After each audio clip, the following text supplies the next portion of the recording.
Hello, good evening. সবাই শুনতে পাচ্ছিস? Good evening, sir. Good evening, sir. Good evening, sir.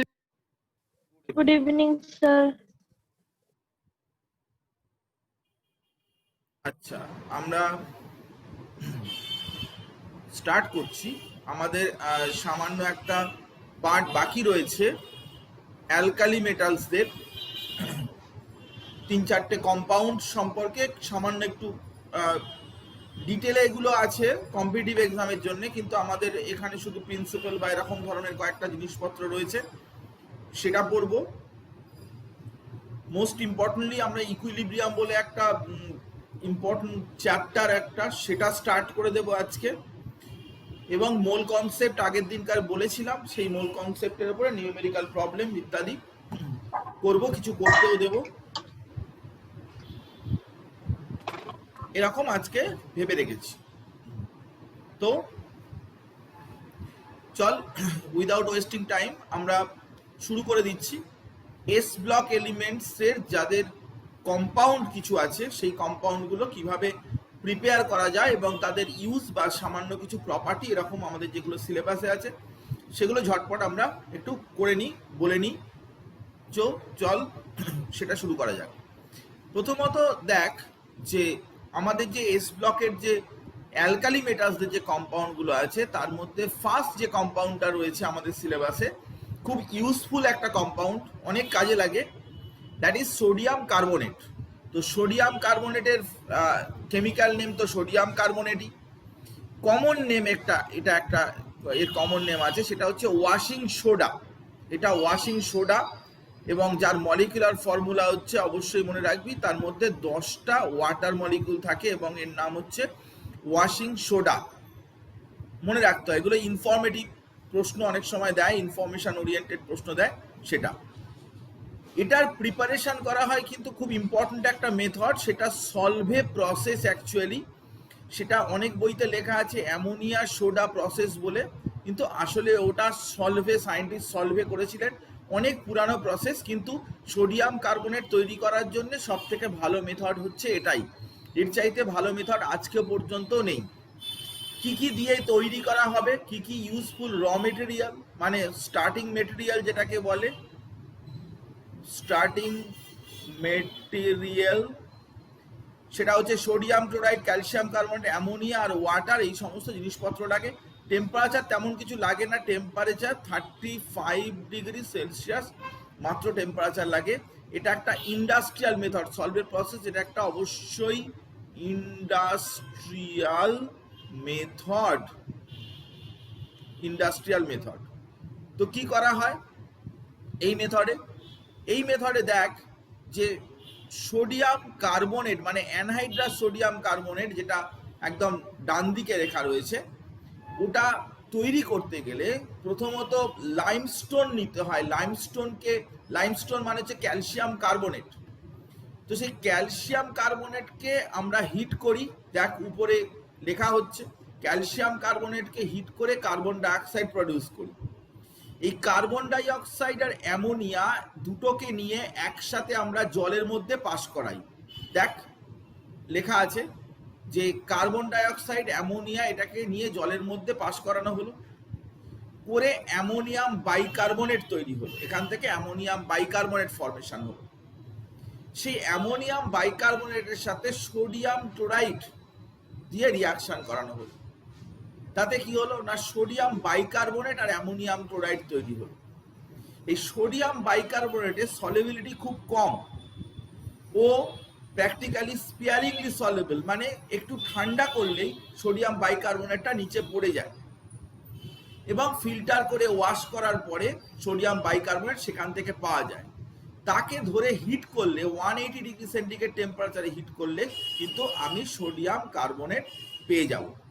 তাহলে টোটাল যে মেথডটা, সেই মেথডটাতে পরিষ্কারভাবে যে ব্যাপারটা তুই দেখতে পেলি, সেটা হচ্ছে যে কয়েকটা স্টেপ কিন্তু খুব গুরুত্বপূর্ণ। সেই স্টেপের মধ্যে হচ্ছে, প্রথম কথা হচ্ছে যে একটা স্টেপ হচ্ছে ক্যালসিয়াম কার্বন ডাইঅক্সাইডটা কোথা থেকে পাচ্ছি। এখানে কয়েকটা জিনিসপত্র লাগে, খুব সিম্পল ব্যাপার, কয়েকটা জিনিসপত্র এখানে ইম্পর্টেন্ট র মেটেরিয়াল।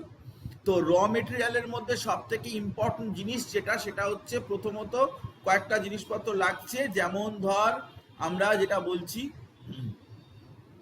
যেমন ধর কার্বন ডাইঅক্সাইড। কার্বন ডাইঅক্সাইড লাগবে। তো কার্বন ডাইঅক্সাইড কোথা থেকে পাবো? না ক্যালসিয়াম কার্বনেটকে হিট করব, ক্যালসিয়াম অক্সাইড পাবো, কার্বন ডাইঅক্সাইড পাবো, এখান থেকে আমরা কার্বন ডাইঅক্সাইডটা পেয়ে যাচ্ছি। আর অ্যামোনিয়া, অ্যামোনিয়া তো আলাদা করে ইউজ করতে হবে, অ্যামোনিয়া এটা পেয়ে যাব। অ্যামোনিয়া সেখান থেকে এই দুটোকে আমি অ্যামোনিয়া আর carbon dioxide that is passed into water, ওয়াটারের মধ্যে আমরা পাস করাবো। তাহলে ammonium bicarbonate NaHCO3 ammonium bicarbonate তৈরি হবে। এবং সেই অ্যামোনিয়াম বাইকার্বনেট যেটা এখানে তৈরি হয়েছে, সেই অ্যামোনিয়াম বাইকার্বনেটকে আমরা সোডিয়াম ক্লোরাইডের সাথে রিয়াকশন করাবো, তাহলে সোডিয়াম বাইকার্বনেট তৈরি হবে। সোডিয়াম বাইকার্বনেট তৈরি হয়ে যাওয়ার পরে সোডিয়াম বাইকার্বনেটটাকে কুল করে ওয়াশ করে সেখানে আমরা সোডিয়াম বাইকার্বনেটটাকে ফ্রি অবস্থায় পেয়ে যাব। এবং সোডিয়াম বাইকার্বনেটকে হিট করলে 180 ডিগ্রি সেন্টিগ্রেড টেম্পারেচারে হিট করলে এখান থেকে সোডা অ্যাশটা পেয়ে যাচ্ছি, মানে সোডিয়াম কার্বনেট অ্যানহাইড্রাস, যেটাকে জল দিয়ে ক্রিস্টালাইজ করলে সোডিয়াম কার্বনেট 10H2O পেয়ে যাব। এখানে যেটা অ্যামোনিয়াম ক্লোরাইড যেটা তৈরি হচ্ছে, ওটা ক্যালসিয়াম, এটা লাইমের সাথে যদি রিয়াকশন করানো যায় তাহলে ওখান থেকে আমি আবার ক্যালসিয়াম কার্বনেট ওখান থেকে পেয়ে যাব। তো ওখান থেকে আমরা এই সমস্ত জিনিসপত্রগুলো আবার আমরা ওখান থেকে পেয়ে যাব, কোনো অসুবিধার কিছু নেই। তো আবার আমি একবার বলছি যে ক্যালসিয়াম কার্বনেট, ওখান থেকে ক্যালসিয়াম কার্বনেট থেকে কার্বন ডাইঅক্সাইড পাওয়া গেল, অ্যামোনিয়া ওর সাথে রিয়াকশন করানো হলো। পরপর রিয়াকশনগুলো আমি তোকে দেখাচ্ছি। অ্যামোনিয়া কার্বন ডাইঅক্সাইড জলের মধ্যে দিয়ে পাঠালে অ্যামোনিয়াম বাইকার্বনেট তৈরি হবে, সেটা সোডিয়াম ক্লোরাইডের সাথে রিয়াকশনে সোডিয়াম বাইকার্বনেট, সোডিয়াম বাইকার্বনেটের সলিবিলিটি খুব কম, এবং সোডিয়াম বাইকার্বনেটের সলিবিলিটি যেহেতু কম তাই সোডিয়াম বাইকার্বনেট আলাদা হয়ে যাবে। সোডিয়াম বাইকার্বনেট আলাদা হয়ে গেলে সেখান থেকে আমরা ওটাকে হিট করে কিন্তু আমরা সোডিয়াম কার্বনেট তৈরি করতে পারবো অ্যানহাইড্রাস, যেটা জল দিয়ে ক্রিস্টালাইন করলে আবার সেখান থেকে ওই যেটা কি বলে সোডিয়াম কার্বনেট যেটা 10H2O যেটা সেটা তৈরি হয়ে যাবে। তো এই মেথডটা খুব পরীক্ষায় দেয়, এই মেথডের প্রিন্সিপালটা রিয়াকশনটা, মেনলি রিয়াকশনটা দেয়। রিয়াকশনটা আমি তোকে আলাদা করে বলেও দিচ্ছি যে যে রিয়াকশন পরীক্ষায় পড়ে যে রিয়াকশন, সেটা হচ্ছে আমি প্রথমেই বললাম তোকে যে অ্যামোনিয়া, ওয়াটার, কার্বন ডাইঅক্সাইড একসাথে মেশানো হলো, মিশিয়ে অ্যামোনিয়াম বাইকার্বনেট তৈরি করা হলো। এটা সোডিয়াম ক্লোরাইড সলিউশন, এটাকে বলে ব্রাইন। ব্রাইন মানে স্যাচুরেটেড সোডিয়াম ক্লোরাইড সলিউশন, যার নাম হচ্ছে ব্রাইন। তো সেটা দিয়ে রিয়াকশন করালে অ্যামোনিয়াম বাইকার্বনেট হচ্ছে। এইটাই হচ্ছে এর সলিবিলিটি খুব কম, এ নিচে পড়ে যায়, তাকে কালেক্ট করে সোডিয়াম কার্বনেট হিট করলে 180 ডিগ্রি সেন্টিগ্রেড টেম্পারেচারে হিট করলে এটা তৈরি হয়। অ্যামোনিয়াম ক্লোরাইড এখানে যেটা পাওয়া গেল এটা একটা বাই প্রোডাক্ট। বাই প্রোডাক্ট এটা কি করতে হবে না, এই অ্যামোনিয়াম ক্লোরাইড যেটা পাওয়া গেল সেটা এর সাথে ক্যালসিয়াম অক্সাইড রিয়াকশন করলে কি হবে না, এখান থেকে ক্যালসিয়াম ক্লোরাইড, অ্যামোনিয়া আর জল তৈরি হবে। এখান থেকে অ্যামোনিয়া রিজেনারেট করা যায়, রিজেনারেট করা যায়। কারণ ক্যালসিয়াম অক্সাইডটা অলরেডি তৈরি হচ্ছে কোথা থেকে না, ক্যালসিয়াম কার্বনেটকে আমরা হিট করে calcium oxide plus carbon dioxide বানিয়েছিলাম, সেই কার্বন ডাইঅক্সাইডটা এখানে লেগেছিল। তো টোটাল জিনিসটা সবগুলোই একসাথে কাজে লাগছে। কার্বন ডাইঅক্সাইডটা ক্যালসিয়াম কার্বনেট থেকে তৈরি হচ্ছে, অ্যামোনিয়া আমরা নিচ্ছি, সেই অ্যামোনিয়াটাকে আবার অ্যামোনিয়াম ক্লোরাইড থেকে আবার দ্বিতীয়বার আবার ইউজ করতে পারছি। তো টোটাল ভেরি গুড মেথড, এটা একটা ভীষণ ভালো মেথড সলভেব প্রসেসে সোডিয়াম কার্বনেট তৈরি করা। রিয়াকশনটা অবশ্যই মনে রাখবি, reaction is very much important reaction, এই রিয়াকশন পরীক্ষায় দেয় এবং তুই রিয়াকশনটা লিখতে হবে।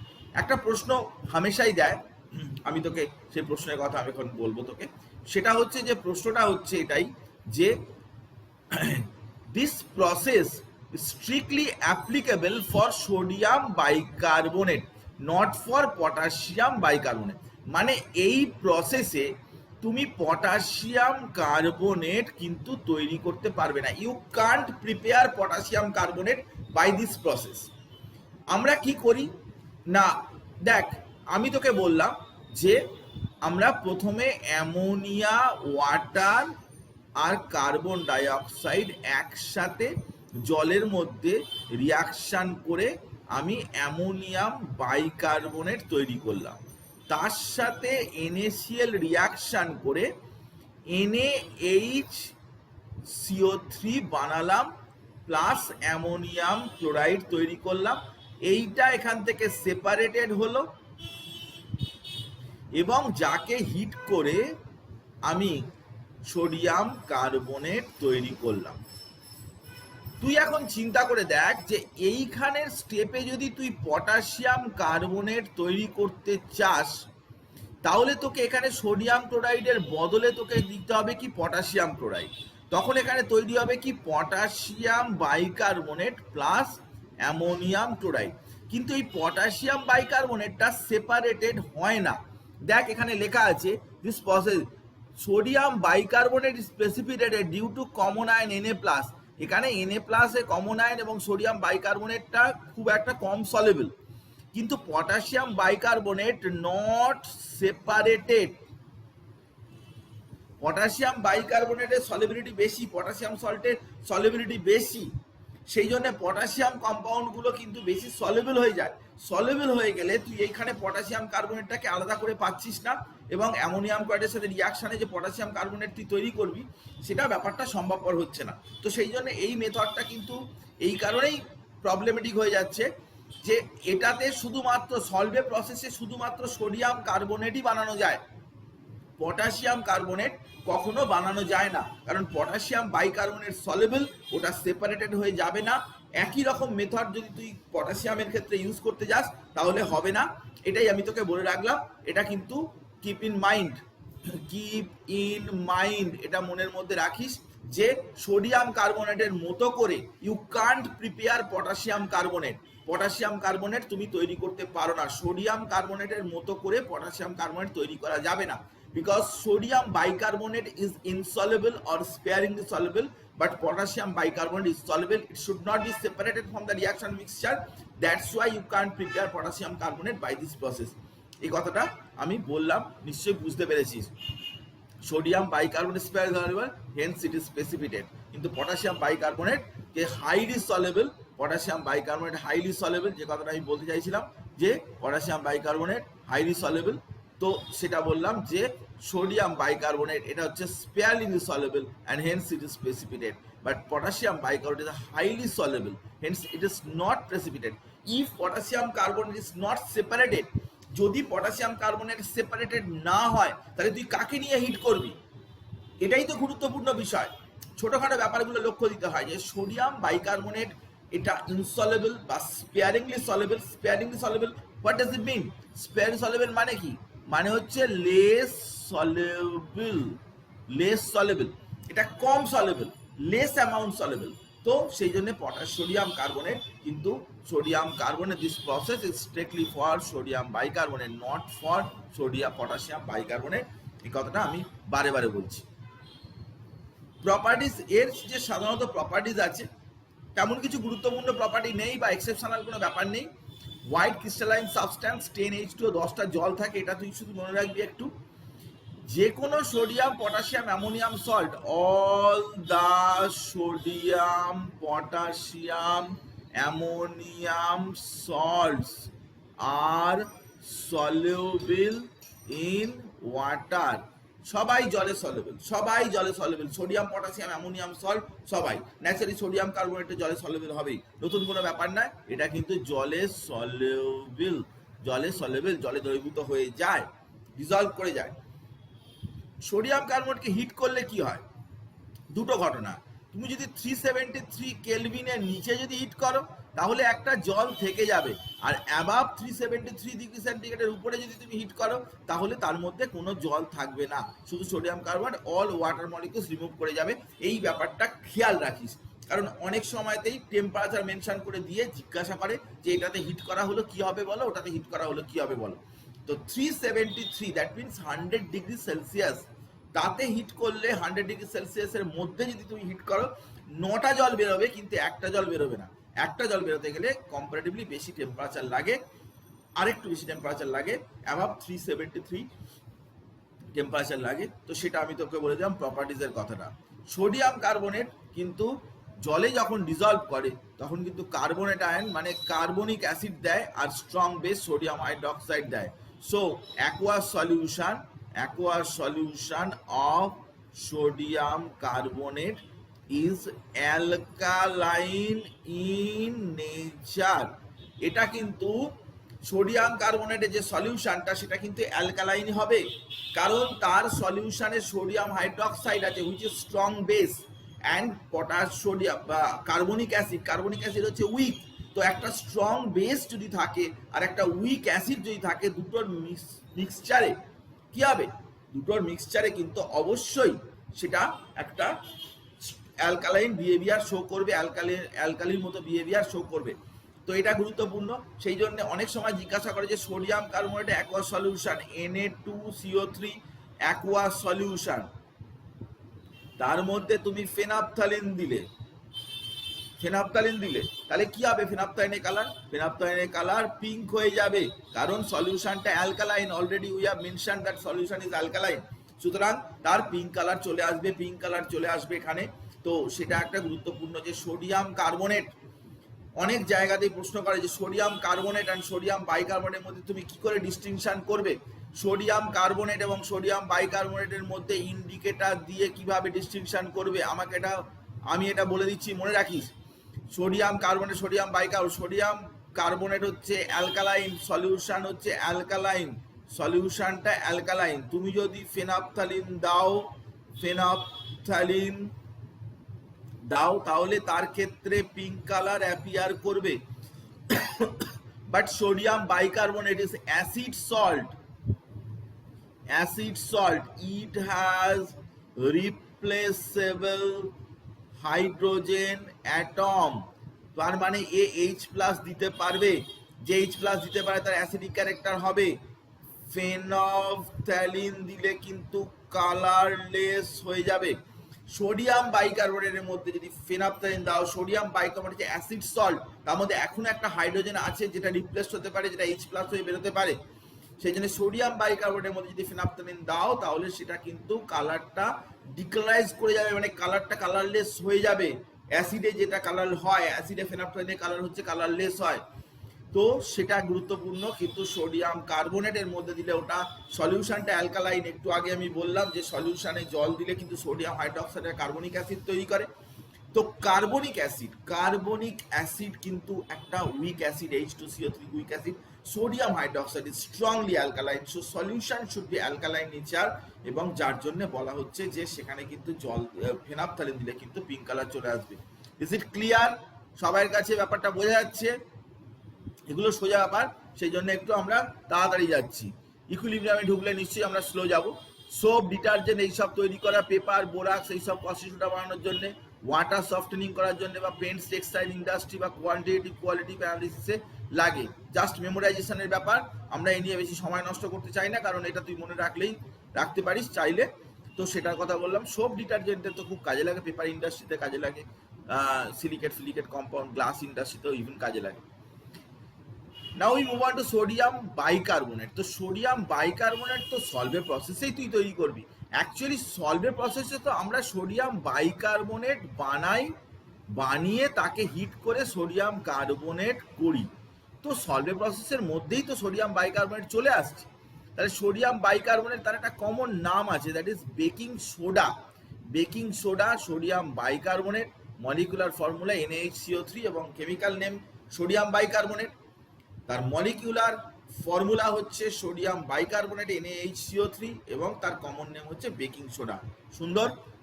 এরপর আমরা বললাম যে কি প্রসেসে তৈরি করা হবে, যেটা already we have mentioned, already আমরা মেনশন করেছি, অ্যামোনিয়া সোডা প্রসেস এবং সলভের প্রসেস। তাতে তো দেখতেই পাচ্ছি যে সোডিয়াম কার্বনেট তার সাথে কার্বন ডাইঅক্সাইড, জল মিশালেই কিন্তু সোডিয়াম বাইকার্বনেট হয়ে যায়। অথবা তুই যেটা আগে পড়েছিলিস সেই মেথডটা অলরেডি যেটা মেনশন করেছি, সেই মেথডে তুই তো সোডিয়াম বাইকার্বনেট তৈরি করতেই পারবি, অসুবিধার কিছু নেই। সোডিয়াম বাইকার্বনেটের প্রপার্টি একই রকমের হোয়াইট সাবস্ট্যান্স আরও একটা যেটা এটা আগেই ছিল যে সোডিয়াম হিট করলে sodium carbonate carbon dioxide liberate করে অন হিটিং। কার্বনেট সল্টকে হিট করলে কিন্তু ডিকম্পোজ করে না, সোডিয়াম কার্বনেট কিন্তু হিট করলে ডিকম্পোজ করে না। আমরা যখন অ্যালকালি মেটাল পড়িয়েছি তখনই আমি বলেছিলাম, তোর মনে আছে কিনা জানি না, আমি বলেছিলাম যে লিথিয়াম কার্বনেট কে শুধু ডিকম্পোজ করে লিথিয়াম অক্সাইড আর কার্বন ডাইঅক্সাইড করা যায়, কিন্তু সোডিয়াম কার্বনেটকে হিট করে কিন্তু Na2O প্লাস কার্বন ডাইঅক্সাইড কোনোদিনই তুমি বানাতে পারবে না। It is not possible. Lithium কার্বনেটকে শুধুমাত্র আদার কোনো কার্বনেটকে হিট করে অক্সাইড বানানো যাবে না, বিকজ আমি বলেছিলাম যে লিথিয়ামই শুধু মোনো অক্সাইড দেয়, বাকি সবাই কিন্তু হয় পারঅক্সাইড না হয় সুপার অক্সাইড দেয়। তো সোডিয়াম তো দেয় না, অক্সাইড তো দেয় না, সোডিয়াম তো পারঅক্সাইড তৈরি করে। তো সেই জন্য সোডিয়াম কার্বনেটকে হিট করে সোডিয়াম অক্সাইড তৈরি করা কিন্তু অর্থহীন, তৈরি করা যাবেই না। তো সোডিয়াম বাইকার্বনেট থেকে সোডিয়াম কার্বনেট ইত্যাদি বললাম। অ্যাসিডের সাথে রিয়াকশান করে কিন্তু অবশ্যই এরা কার্বন ডাইঅক্সাইড ফর্ম করবে অ্যাসিডের সাথে রিয়াকশানে। এবং সলিউশন অ্যালকালাইন একটু আগে আমরা ডিসকাস করেছি যে সোডিয়াম হাইড্রোক্সাইড একটা স্ট্রং বেস এবং কার্বনিক অ্যাসিড একটা উইক অ্যাসিড। তো সলিউশনটা কিন্তু এটা অ্যালকালাইন নেচারের মতো বিহেভ করবে, ফেনাফথলিন দিলে তো পিঙ্ক কালার আসবে, এটা একটু আগেই আমি বললাম। ফায়ার এক্সটিংগুইশারের মধ্যে সোডিয়াম বাইকার্বনেট ইউজ করা হয়, বা বেকিং পাউডার, যেটা বেকিং পাউডার তৈরি করার ক্ষেত্রে কাজে লাগে, কেক পেস্ট্রি এইসব বানাতে। অ্যান্টাসিডের মধ্যেও কিন্তু সোডিয়াম কার্বনেট, এটা নন সিস্টেমেটিক অ্যান্টাসিড, কিন্তু তবুও সোডিয়াম বাইকার্বনেট ইত্যাদি থাকে। কোয়ান্টিটিভ কোয়ালিটিভ অ্যানালিসিস সবসময় এই সমস্ত জিনিসপত্র কাজে লাগে। তো এগুলো বললাম সোডিয়াম বাইকার্বনেটের দিক থেকে। বেকিং পাউডারটা কি, অনেক জায়গাতেই পরীক্ষায় প্রশ্ন দেয়, আমি এখানে আলাদা করে লিখে রেখেছি।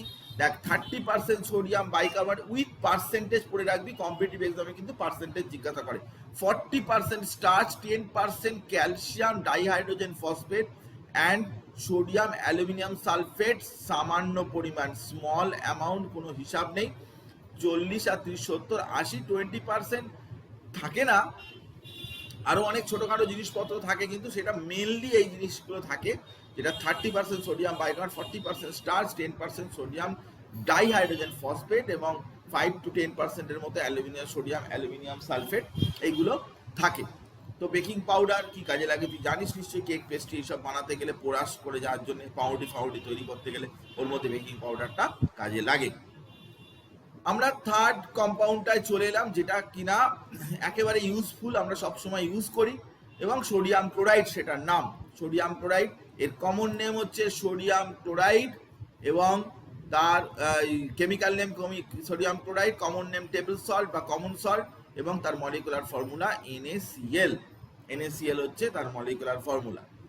এটা প্রিপারেশন খুব সোজা। সি ওয়াটারের মধ্যে 50%-এর ওপরে, 45% অ্যারাউন্ড 50%-এর কাছাকাছি আর কি সোডিয়াম ক্লোরাইড কনসেন্ট্রেশন। তো ইভাপোরেশন করে জলটাকে, সি ওয়াটার নিয়ে তাকে এমনি সানলাইটে ফেলে রেখে জলটাকে ইভাপোরেট করতে দিলেই কিন্তু ওখান থেকে আমরা সোডিয়াম ক্লোরাইড পাবো। পরে তাকে পিউরিফাই করতে হবে, ক্রিস্টালাইজেশন করতে হবে, করে আমরা সোডিয়াম ক্লোরাইড পেতে পারি, কোনো অসুবিধার কিছু নেই।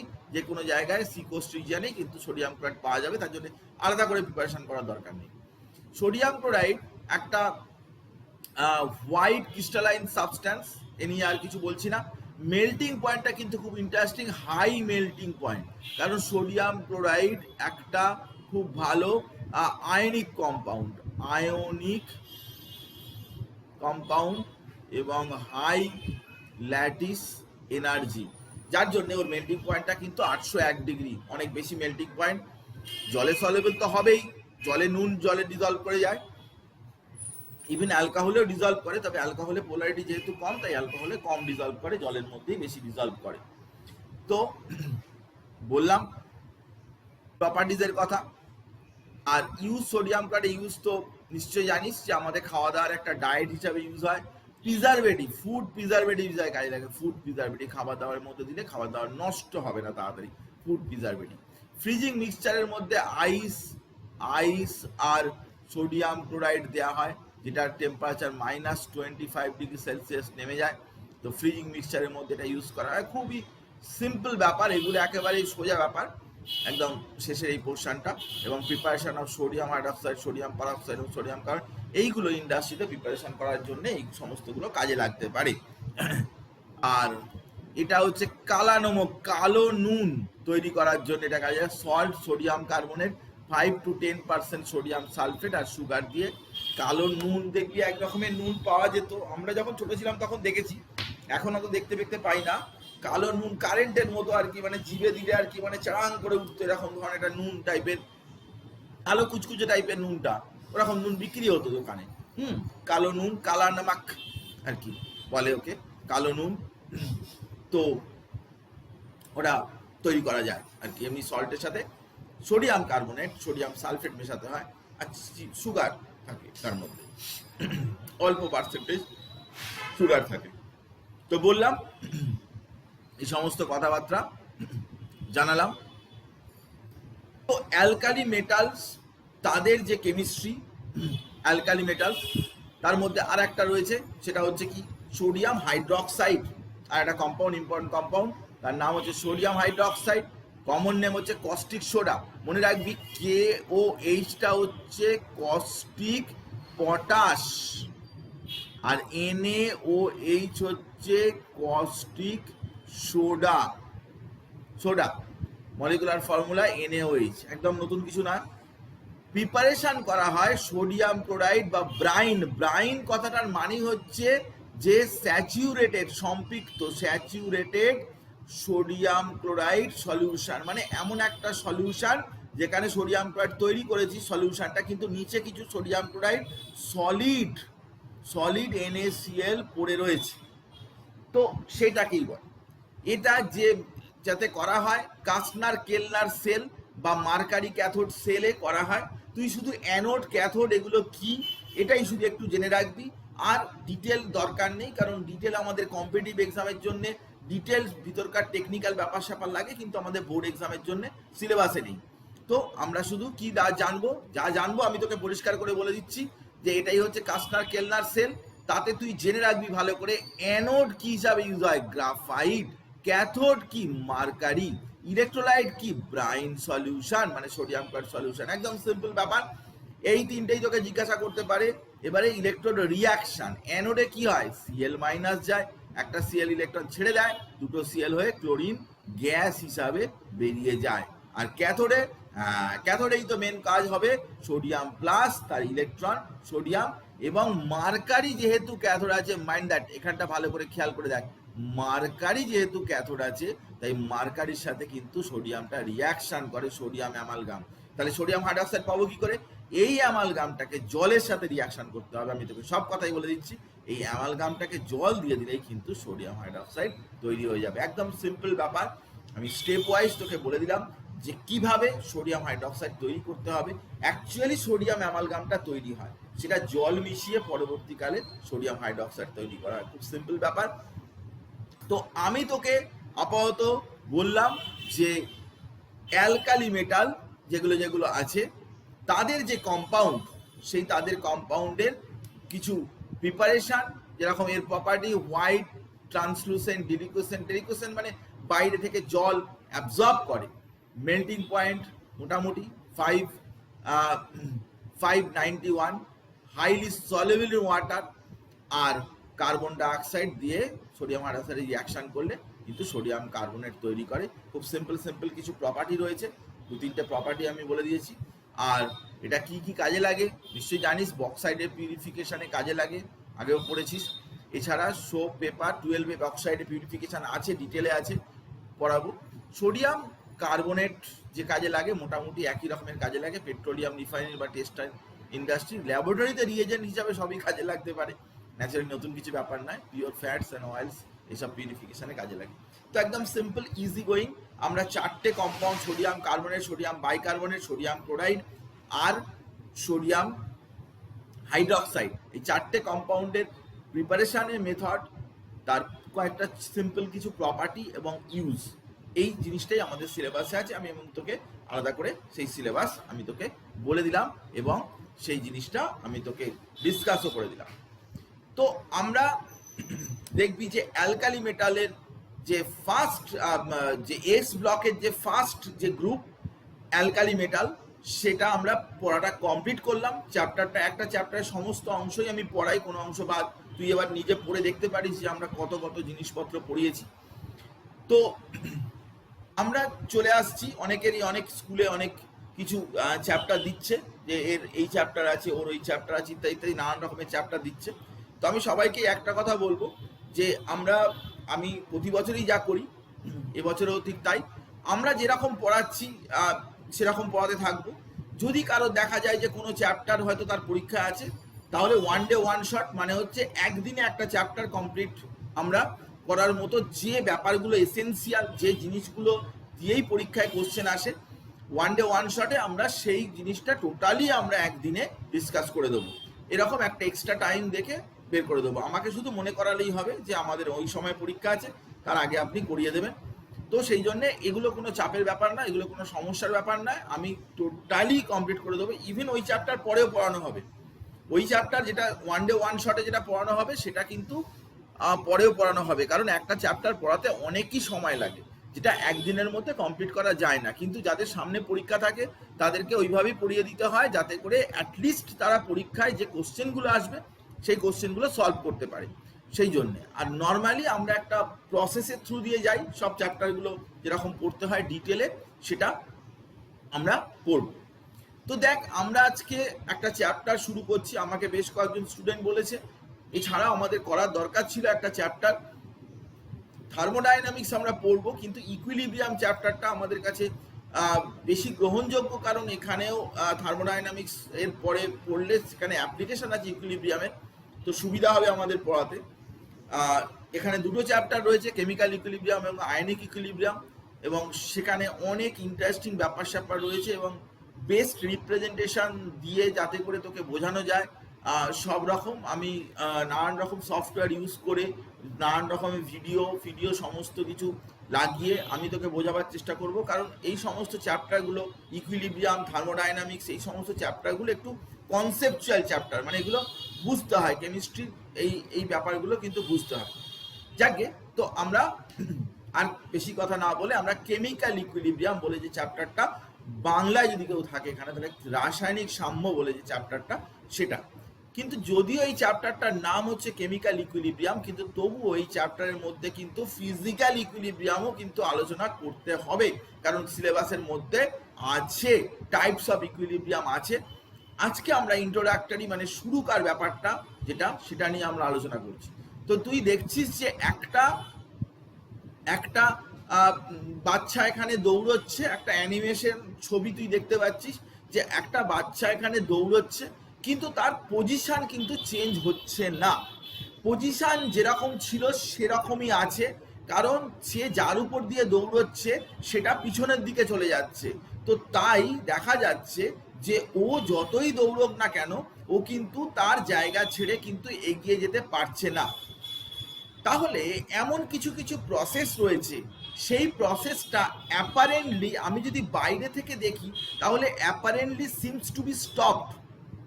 বাইরে থেকে দেখলে মনে হয় যে বন্ধ হয়ে গেছে, কিন্তু এই বন্ধ হয়ে গেছে বললেও হবে না, আসলে সেটা চলছে, আসলে সেটা রান করছে, আসলে সেটা যাচ্ছে, কিন্তু আমরা দেখে মনে হচ্ছে যে আমাদের যে apparently seems to B stop, apparently stop হয়ে গেছে।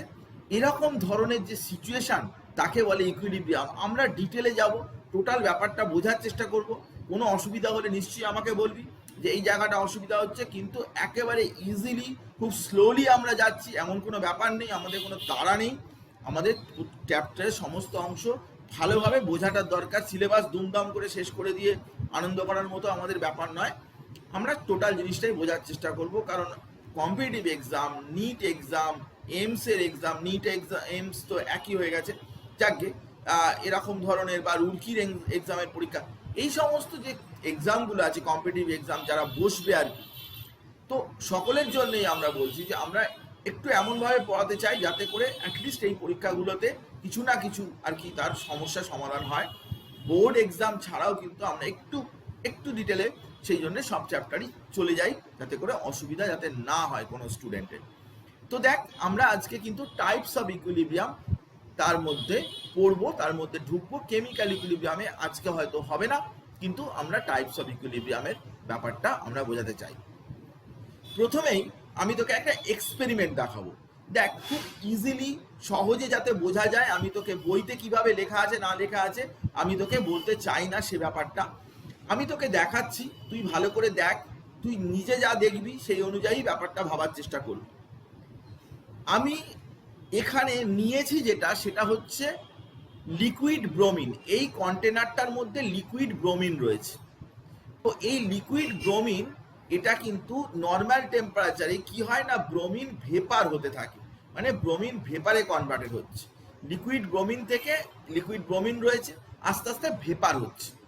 তো এই ভেপার হতে হতে একটা সময় দেখা যাবে যে কি না, আমরা এই liquid bromine bromine bromine liquid থেকে ব্রোমিন ভেপার হচ্ছে। তো কালারটা আস্তে আস্তে ডিপ হচ্ছে, কিন্তু একটা সময় বাদে দেখা যাবে, after some time we see that there is no change in intensity of bromine vapour. Bromine ভেপারের ইন্টেন্সিটিটা কোনোভাবেই কিন্তু তার চেঞ্জ হচ্ছে না। ব্রোমিন ইন্টেন্সিটিটা কিন্তু একটা জায়গায় দাঁড়িয়ে গেছে। আমার কথাটা বোঝার চেষ্টা কর। ব্রোমিন হচ্ছে লিকুইড, রেড কালারের, এবং তার থেকে ভেপার হচ্ছে। তো ভেপার ডিপ হয়ে আরো ডিপ হয়ে যাবে না, একবার একটা মোটামুটি কালার চলে আসার পরে কিন্তু আর সেটা চেঞ্জ হবে না, ওই কালারটা ওরকমই থাকবে। যে কিছু সময় বাদে দেখা যাবে যে ব্রোমিনের ইন্টেন্সিটি কিন্তু চেঞ্জ হচ্ছে না, এবং কিছু লিকুইড ব্রোমিনও কিন্তু তখনও পড়ে রয়েছে। সব ব্রোমিন কিন্তু ভেপার হয়ে যাচ্ছে না, কিছুটা ব্রোমিন ভেপার হয়েছে এবং বাকিটা কিন্তু ওই মধ্যে পড়ে রয়েছে। এরকম একটা সিচুয়েশন। প্রশ্ন হচ্ছে যে ব্রোমিন যখন রেখে দেওয়া হয়, তার ভেপারের ইন্টেন্সিটিটা বেড়ে যায় না কেন? এর এক্সপ্লানেশন কি? বেড়ে যায় না কেন, এটার এক্সপ্লানেশন কে দেবে? এটা দেখা যাচ্ছে কথাটা আমিই বলছি, আর আমার দিকেই অ্যারোটা করা রয়েছে, তো আমাকেই এক্সপ্লানেশনটা দিতে হবে, তোদের দিকে তো আর করা নেই।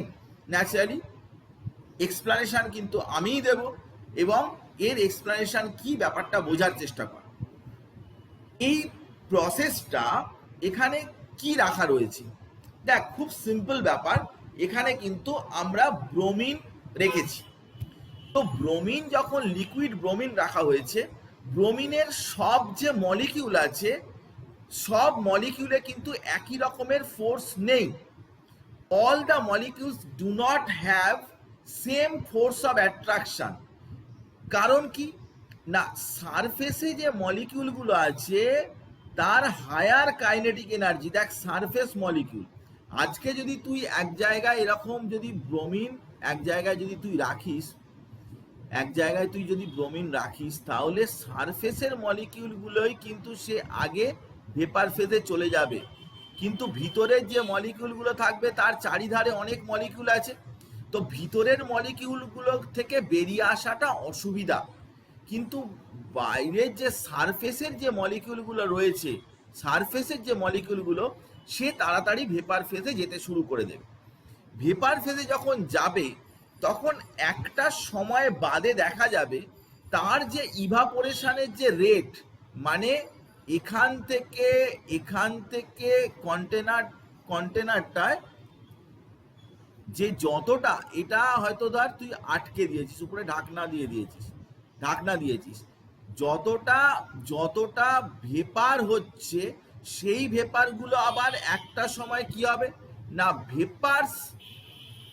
ভেপার্স আর স্যাচুরেটেড। তুই দেখেছিস যে জলের একটা কন্টেনারে জল নিয়ে তুই যদি ঢাকনা দিয়ে দিস, ঢাকনা দিয়ে যদি একটা কন্টেনারে জল নিয়ে যদি তুই এরকম নিচে হিট করিস ঢাকনা দিয়ে, তাহলে কি হয়, কিছু সময় বাদেই ঢাকনার নিচেতেও জলটা কনডেন্স করে, জলটা কনডেনসেশন হয়, আবার ভেপার থেকে আবার উল্টো দিকে আসে। তাহলে কি বলছি, রেট অফ ইভাপোরেশন। ইভাপোরেশন মানে কি?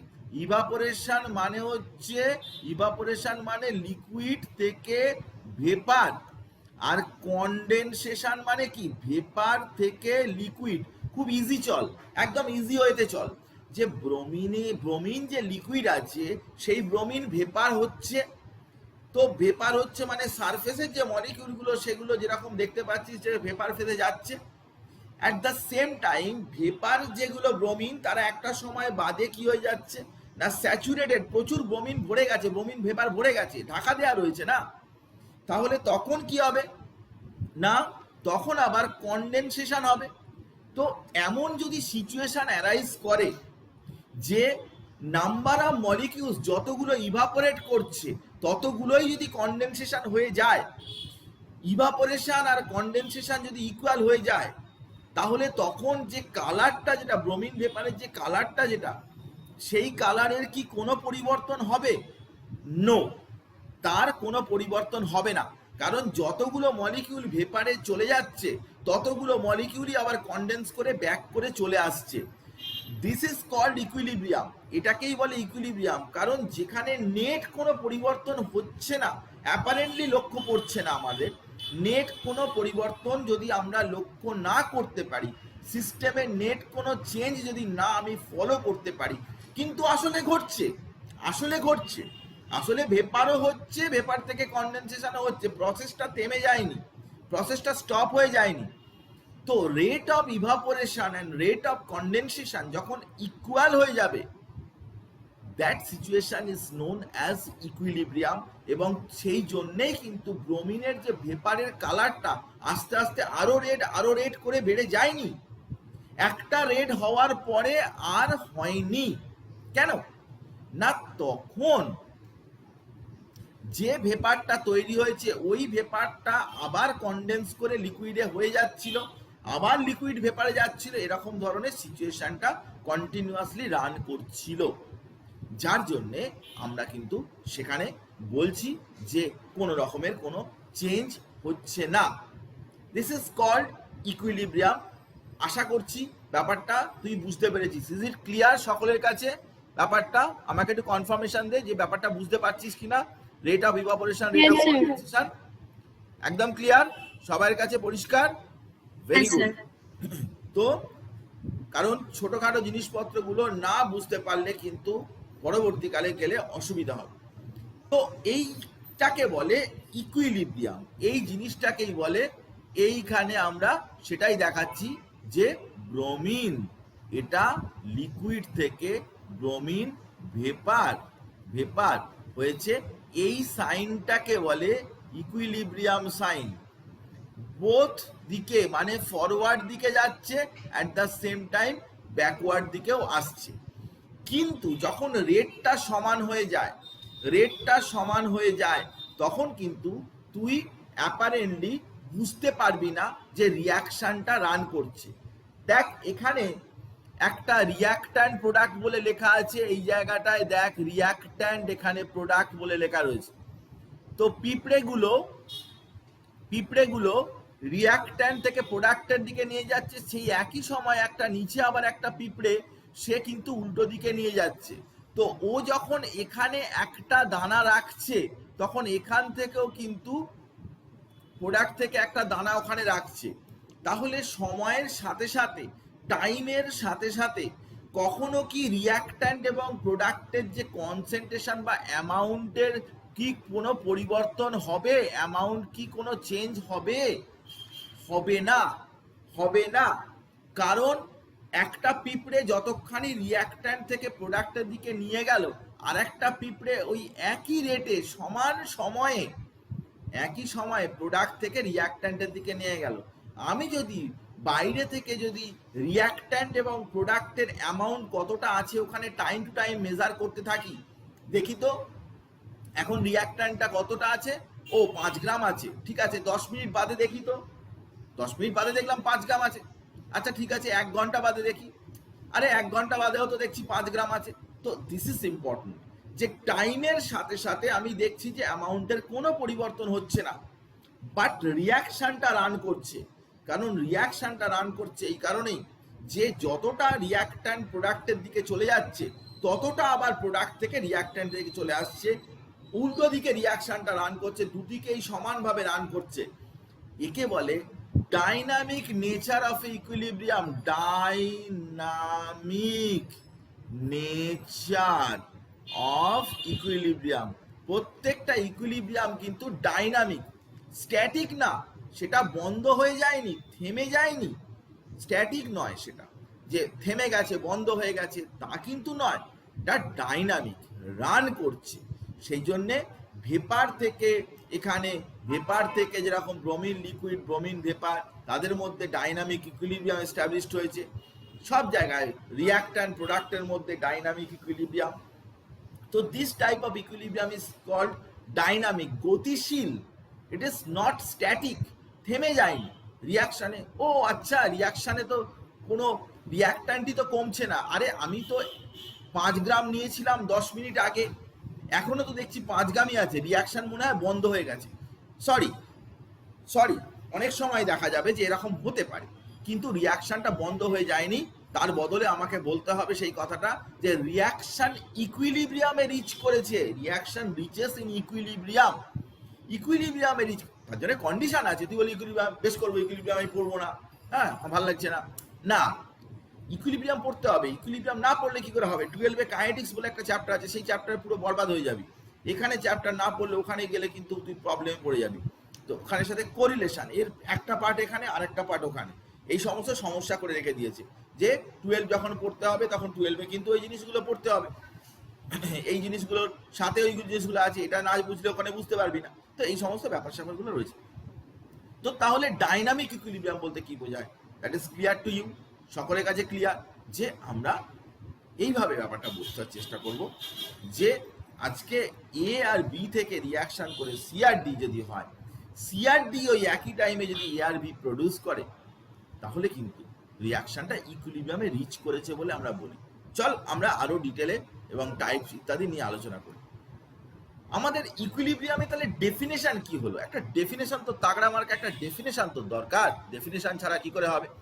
তো আমি একটা সুন্দর করে একটা ডেফিনেশন লিখে দিয়েছি তোকে। ডেফিনেশন সব থেকে ভালো এবং সব জিনিসপত্রগুলো রয়েছে। দ্য স্টেট অফ প্রসেস, মানে একটা প্রসেসের একটা বিশেষ অবস্থা, which the properties like temperature, pressure, concentration of the system do not show any change with the passage of time. সময় যাচ্ছে কিন্তু ওই রিয়াকশানে টেম্পারেচার, প্রেশার, কনসেন্ট্রেশন এসবের কোনো পরিবর্তন হচ্ছে না, কোনো চেঞ্জ হচ্ছে না। যদি এমনটি হয় যে কোনো রকম কোনো চেঞ্জ না হয়, তাহলে সেটাকে আমরা বলবো কি না ইকুইলিব্রিয়াম। যদি সেটা কনসেন্ট্রেশন বা কোনো রকম কোনো টেম্পারেচার, প্রেশার, তো এই টেম্পারেচার প্রেশার আবার কোত্থেকে যে কনসেন্ট্রেশন হচ্ছে, কতখানি অ্যামাউন্ট, সেটার কথা বলা হচ্ছে। হ্যাঁ, টেম্পারেচার প্রেশারের কথা বলা হচ্ছে এই কারণেই যে ফিজিক্যাল ইকুইলিব্রিয়াম যখন হয়, ওয়াটার থেকে আইস, আইস থেকে ওয়াটার, এইসব যখন হয় তখন কিন্তু টেম্পারেচার প্রেশার এগুলোর কোনো চেঞ্জ হয় না। টেম্পারেচার প্রেশার এগুলোর কোনো পরিবর্তন হয় না সাধারণত। কিছু কিছু ক্ষেত্র আছে হয়, আমি তোকে বলছি, কিন্তু সাধারণত হয় না। তো ইকুইলিব্রিয়ামে তো কিছু লিমিটেশনস আছে, কেন হয় সেগুলো তো আমি বলবো নিশ্চয়ই। কোনো জায়গায় কোনো পরিবর্তন হলে কেন হয় নিশ্চয়ই আমি তোকে বলবো। তো state of a process which the properties like temperature, pressure, concentration of the system do not show any change with the passage of time.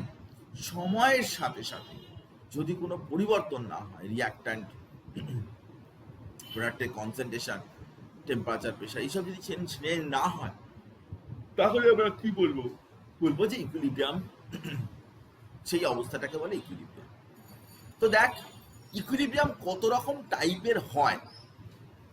Equilibrium হয় 4 রকম। ইকুইলিব্রিয়াম হয় 4 রকমের।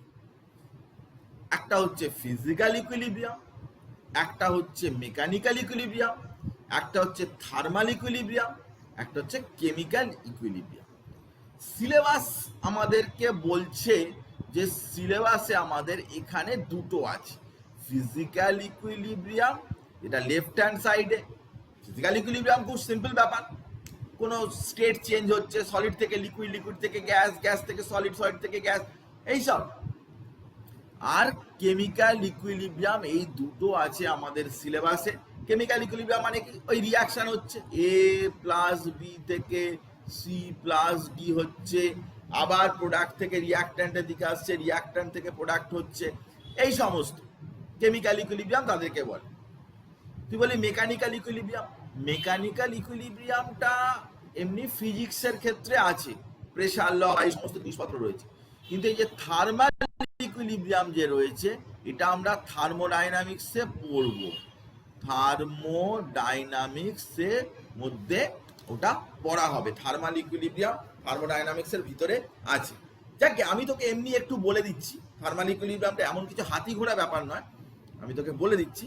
সেটা হচ্ছে যে দুটো বডি যাদের ডিফারেন্ট টেম্পারেচার, তাদেরকে যদি কন্ট্যাক্টে রাখিস, তাহলে এটা ধর একটা T1 টেম্পারেচার, এটা ধর T2 টেম্পারেচার, যা কন্ট্যাক্টে রাখলে আলটিমেটলি কিন্তু ওদের দুজনের টেম্পারেচারই, যদি এটা টি হয় এটা টি হয়, তাহলে আলটিমেটলি দুজনের টেম্পারেচারটাই এক হয়ে যাবে, সেম হয়ে যাবে। এটাকেই বলে থার্মাল ইকুইলিব্রিয়াম। তো থার্মাল ইকুইলিব্রিয়ামের ল আছে, আমি তোকে বলবো, এবং থার্মোডাইনামিক্সের মধ্যে সেসব জিনিসপত্র আলোচনা করা হয়, কারণ ওখানে কিছু কনসিডারেশন আছে যেগুলো দিয়ে এই জিনিসগুলো বোঝাতে সুবিধা হবে। হ্যাঁ, এমনি থার্মোডাইনামিক্স খুব ভালো চ্যাপ্টার, খুব কনসেপচুয়াল চ্যাপ্টার, কিন্তু তবুও আচ্ছা আমাদের সিলেবাসে তার মানে এখানে পড়তে হবে যেটা ফিজিক্যাল ইকুইলিব্রিয়াম এবং কেমিক্যাল ইকুইলিব্রিয়াম। তো চল আমরা প্রথমে ফিজিক্যাল ইকুইলিব্রিয়ামের ব্যাপারটা দেখি, কারণ কেমিক্যাল ইকুইলিব্রিয়ামই ডিটেলে পড়তে হবে, কেমিক্যাল ইকুইলিব্রিয়ামে প্রচুর কিছু আছে সেটা পড়তে হবে। পরের দিনকার পুরো সময়টা জুড়েই আমরা কেমিক্যাল ইকুইলিব্রিয়ামই পড়াবো। তো আজকে ফিজিক্যাল ইকুইলিব্রিয়াম নিয়ে আমরা ডিসকাস করতে চাইছি। তো ফিজিক্যাল ইকুইলিব্রিয়াম পড়তে গেলে প্রথমেই যে জিনিসটা জানার দরকার সেটা হচ্ছে যে ফিজিক্যাল ইকুইলিব্রিয়াম কার ক্ষেত্রে আমরা সাধারণত করি। Generally state change. State change মানে হচ্ছে যে এই যে সলিড থেকে লিকুইড বা লিকুইড থেকে গ্যাস বা ভেপার, সলিড থেকে ভেপার ডাইরেক্টলি বা ভেপার থেকে সলিড, এরকম ধরনের কোনো রকম কোনো স্টেট চেঞ্জের ব্যাপার যদি থাকে তাহলে সেটা ফিজিক্যাল ইকুইলিব্রিয়ামের মধ্যেই পড়ে। স্টেট চেঞ্জ ছাড়াও কিন্তু সলিউবিলিটি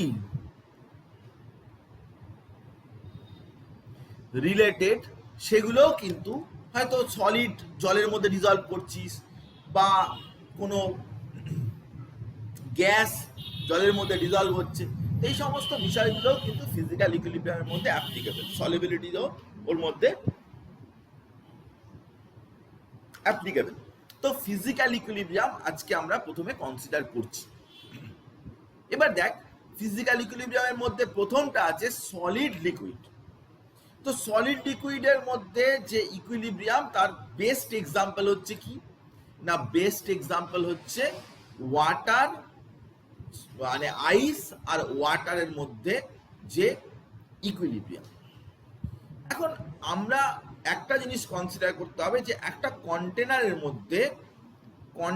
মধ্যে আইস রাখা রয়েছে, container contains ice at 273 Kelvin 1 atmosphere pressure. এটা হচ্ছে ফিক্সড টেম্পারেচার প্রেসার, একটা পার্টিকুলার টেম্পারেচার প্রেসারেই এই ব্যাপারটা হবে, ইকুইলিব্রিয়ামটা হবে। এবং এই বাইরের ওয়ালটা হচ্ছে ইনসুলেটর। কার মধ্যে রাখতে হবে? এমন একটার মধ্যে রাখতে হবে যেটা হচ্ছে যার মধ্যে দিয়ে হিট বাইরে থেকে ভিতরে ঢুকবে না বা ভিতর থেকে বাইরে বেরোবে না, একে বলে ইনসুলেটর। থার্মোফ্লাস্ক, ইনসুলেটর মানে এরকম থার্মোফ্লাস্ক টাইপের, ব্যাপারটা বোঝার চেষ্টা কর, থার্মোফ্লাস্ক এরকম। তো ইনসুলেটিং সাবস্ট্যান্স, ইনসুলেটর মানে হচ্ছে যে বাইরে থেকে হিট আদান প্রদান হবে না, হিট ভিতরে ঢুকতে পারবে না, বেরোতে পারবে না। আমরা থার্মোফ্লাস্কে কি জন্য চা রাখি? যাতে করে চাটা ঠান্ডা না হয়ে যায়, মানে বাইরে থেকে কোনো হিট ভিতর থেকে হিট যাতে বাইরে বেরিয়ে চলে না আসতে পারে, গরম চা যেন গরমই থাকে। তো এই জিনিসটা যেটা, এটা যদি আমি আইসের ক্ষেত্রে আমরা করি, তাহলে সেক্ষেত্রে দেখা যাবে আইস এবং ওয়াটারের মধ্যে একটা ইকুইলিব্রিয়াম জেনারেট করবে। সেখানে আইস প্রথমে মেল্ট করে যাবে, মেল্ট করে গিয়ে ওয়াটারে কনভার্ট হতে থাকবে। একটা সময় বাদে water ice after equilibrium mass of ice equals to mass of water, মানে ওয়াটারের মাস ইকুইলিব্রিয়াম যখন রিচ করে যাবে, তার পরবর্তীকাল ইকুইলিব্রিয়াম রিচ না করলে নয়, ইকুইলিব্রিয়াম রিচ করে গেল, তারপরে আইস যত মেল্ট করে ওয়াটার হবে, ঠিক ইকুয়াল অ্যামাউন্ট ওয়াটার আবার আইসে কনভার্ট, আইস থেকে ওয়াটার হবে, ওয়াটার থেকে আইস হবে। তো ততই ওই সিচুয়েশনটাকে বলে ইকুইলিব্রিয়াম। এবং এখানে লেখাও আছে থার্মোফ্লাস্কের মধ্যে এটা রাখতে হবে, এবং যাতে করে এই জিনিসটা হবে। তো rate of melting is equals to rate of freezing, এই কন্ডিশনে এটা হবে। মানে মেল্টিং এর রেট আর ফ্রিজিং এর রেট যদি সমান হয়ে যায়, যদি ইকুয়াল হয়ে যায়, তখনই সেই সিচুয়েশনটা হচ্ছে কি ইকুইলিব্রিয়াম। এবং ওই টেম্পারেচার প্রেশার যেটা, ওই টেম্পারেচার যেটা, সেটাই হচ্ছে তার মেল্টিং পয়েন্ট হিসাবে কনসিডার করা হবে। তো দেখ, আমি তোকে সলিড লিকুইডের যে ইকুইলিব্রিয়াম তার কথা আমি তোকে বললাম, যে দেখ আইস রয়েছে, আইস এবার মেল্ট করে করে একটা একটা ওয়াটার আসছে, আবার ওয়াটার আবার জুড়ে গিয়ে আইসে কনভার্টেড হচ্ছে। এখানে যে ছবিটা তুই দেখতে পাচ্ছিস রাইট হ্যান্ড সাইডে, তাতে কি দেখতে, উপরে যে গোল মতো অংশটা, উপরের যে অংশটা রয়েছে ওটা হচ্ছে আইস, উপরেরটা হচ্ছে, উপরে হচ্ছে, এইখানে হচ্ছে, এইটা যেটা রয়েছে এটা হচ্ছে আইস, আর এইখানে হচ্ছে ওয়াটার। তাহলে ওয়াটার থেকে আইস যেমন হচ্ছে, তখন আইস থেকে ওয়াটার আবার বেরিয়ে চলে আসছে। কিন্তু দুজনের মাস কিন্তু একই হবে যখন কি rate of melting, rate of melting equals to rate of freezing. এবং এটা একটা পার্টিকুলার টেম্পারেচার প্রেসারেই হবে। এই ব্যাপারটা ভালো করে মাথায় রাখ, যে এই যে রেট অফ মেল্টিং আর রেট অফ ফ্রিজিং, এইটা কিন্তু যে কোনো টেম্পারেচারে হবে না, এটা একটা পার্টিকুলার টেম্পারেচারে, 0 ডিগ্রি সেলসিয়াস, 1 অ্যাটমসফিয়ারিক প্রেসার, এরকম একটা স্পেসিফিক একটা টেম্পারেচার প্রেসারেই এই জিনিসটা হবে। ইকুইলিব্রিয়ামটা যে কোনো টেম্পারেচারে যে কোনো সময় হয়ে যাবে এরকম টাইপের কোনো ব্যাপার নয়। সলিড এবং লিকুইড, আইস, আমি ওয়াটারের কথা বললাম, আইস ওয়াটার ছাড়া, ice water equilibrium 0 degree Celsius, 1 atmospheric pressure. যদি অন্য কোনো সাবস্ট্যান্স নিস তাহলে কিন্তু সেটা অন্য টেম্পারেচার প্রেসারে ইকুইলিব্রিয়াম হবে। তো ইকুইলিব্রিয়াম সেই জন্যে বিষয়টা এই কারণেই গুরুত্বপূর্ণ, যে আমরা কিন্তু বিশেষ টেম্পারেচার প্রেসার না রাখলে কিন্তু ইকুইলিব্রিয়ামের সিস্টেমটা অ্যারাইজ করবে না।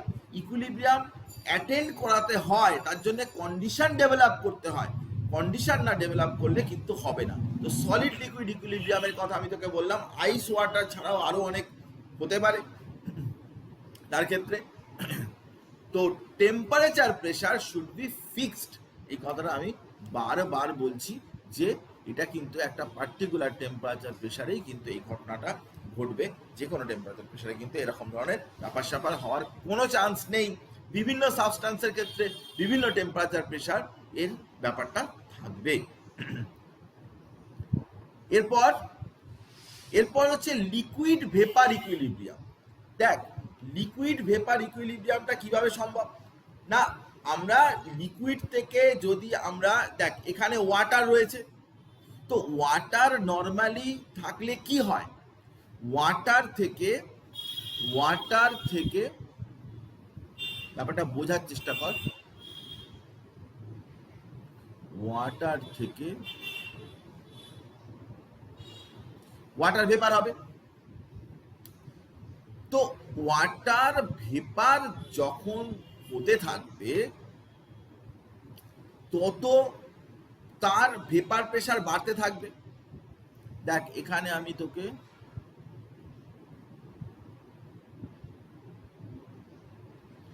একটা লিকুইড আমি এখানে দিয়েছি, এখানে ওয়াটার আছে, তো এখানে উপরে ওয়াটার ভেপার হচ্ছে। তো ওয়াটার থেকে ওয়াটার ভেপার হচ্ছে, এটাকে বলে কি? Rate of evaporation. একে বলে rate of evaporation, rate of evaporation একে বলে।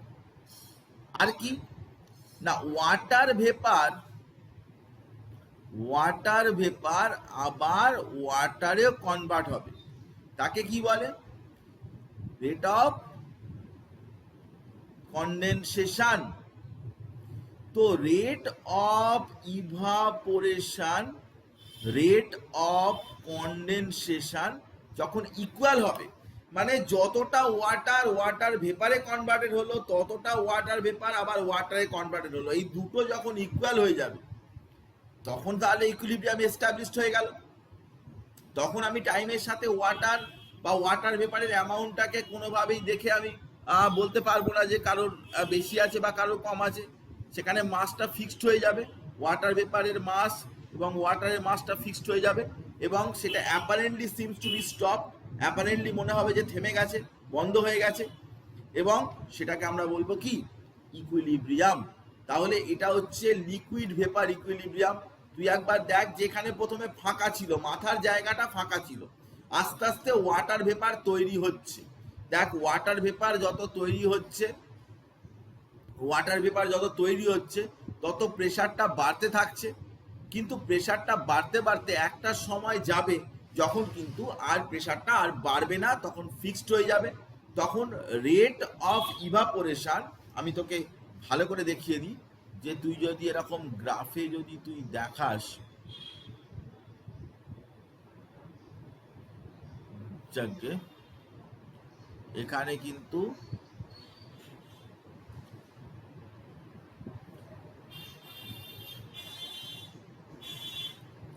এটা এদিকে রেট পুট করা হয়েছে, এটা হচ্ছে রেট অফ ইভাপোরেশন।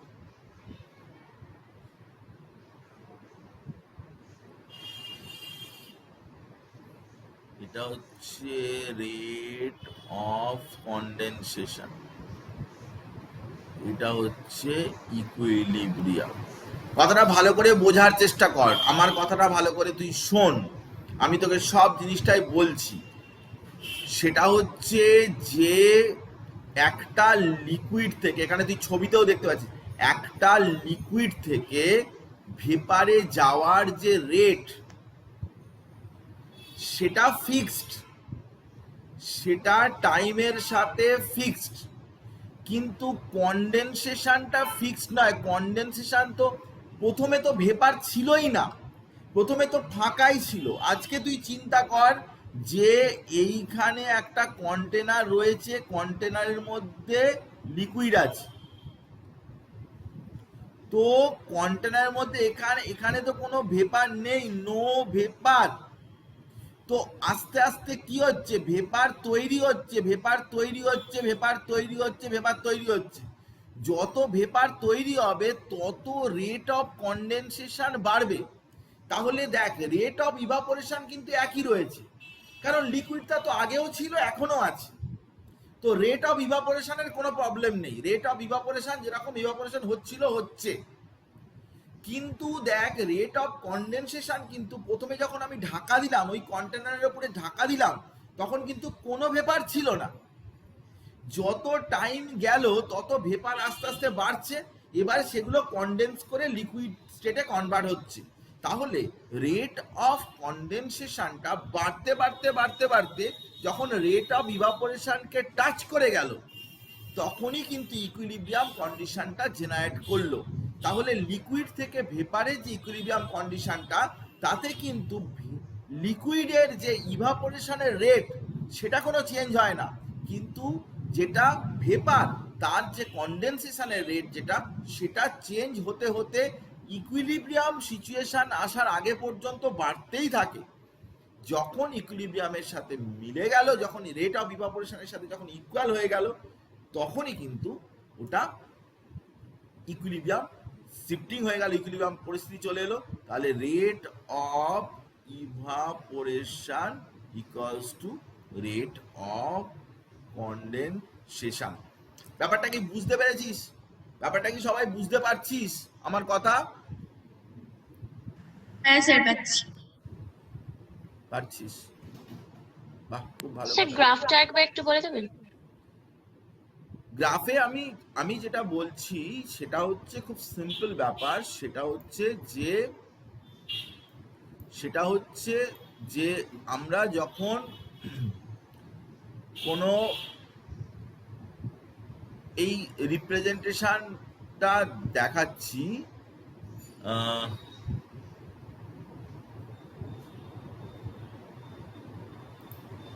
যাকে লাইন ছিল, লাইনগুলো কোথায় গেল আমি বুঝতে পারছি না, কোথায় লাইনগুলো গেল। এইটা লাইন দিয়ে এটা গেল, এটা গেল,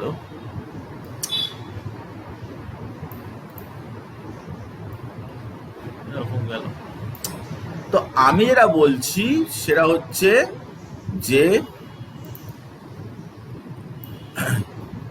হচ্ছে যে আমরা যদি এখানে এটা হচ্ছে রেট, এদিকে প্লট করছি, এদিকে টাইম প্লট করছি। তো এইখানে যখন ইভাপোরেশনের রেটটা কিন্তু কোনো চেঞ্জ হয় না, কিন্তু কন্ডেনসেশনের রেটটা আস্তে আস্তে বাড়তে এটা একটা সময়, এটা হচ্ছে রেট অফ ইভাপোরেশন, এই কার্ভটা, আর রেট অফ কন্ডেনসেশন এই কার্ভ। কন্ডেনসেশনটা তো চেঞ্জ হবে, কন্ডেনসেশনটা তো আস্তে আস্তে বেড়ে যাবে, একটা সময় বাদে দুটো ইকুয়াল হয়ে যাবে। এটাই বললাম, এই জিনিসটাই আমি এক্সপ্লেন করলাম যে কন্ডেনসেশনটা আস্তে আস্তে চেঞ্জ হয়। কারণ তুই দেখতে পাচ্ছিস যে কন্ডেনসেশনের বিষয়টা কিন্তু সবসময়তেই, প্রথমে তো ভেপার ছিলই না, একদম তো শুরুর থেকে আমরা যখন বিকারের মধ্যে যখন নিয়েছি তখন তো ভেপার ছিলই না, তাহলে কন্ডেনসেশনের রেটটাও জিরো থাকবে। এবার যত টাইম গেছে তত কন্ডেনসেশন বেড়েছে, কিন্তু ইভাপোরেশন কখনো চেঞ্জ হয়নি, ইভাপোরেশন তো যেরকম ছিল সেরকমই আছে। তো এই ব্যাপারটাই কিন্তু আমি বললাম যে কিভাবে এই ব্যাপারটা হয়। আচ্ছা, এরপর কি না, solid vapour equilibrium. Solid vapour ইকুইলিব্রিয়ামটা কোনটা না, দেখ, ডাইরেক্টলি সলিড থেকে যদি ভেপারে চলে যায়, ধর সলিড কন্ডিশন থেকে ডাইরেক্টলি তুই ভেপারে যাবে, সলিড থেকে ডাইরেক্টলি ভেপারে যাবে, আবার ভেপার থেকে ডাইরেক্টলি সলিডে আসবে। যদি এমনটা হয়, যদি এই সিচুয়েশনটা ডেভেলপ করে, সলিড ভেপার ইকুইলিব্রিয়াম যদি হয়, তাহলে তাকে বলছি আমরা কি, সেটাও একটা টাইপের ইকুইলিব্রিয়াম, যে সলিড থেকে যে রেটে, এই প্রসেসটাকে বলে কি, সাবলিমেশন প্রসেস।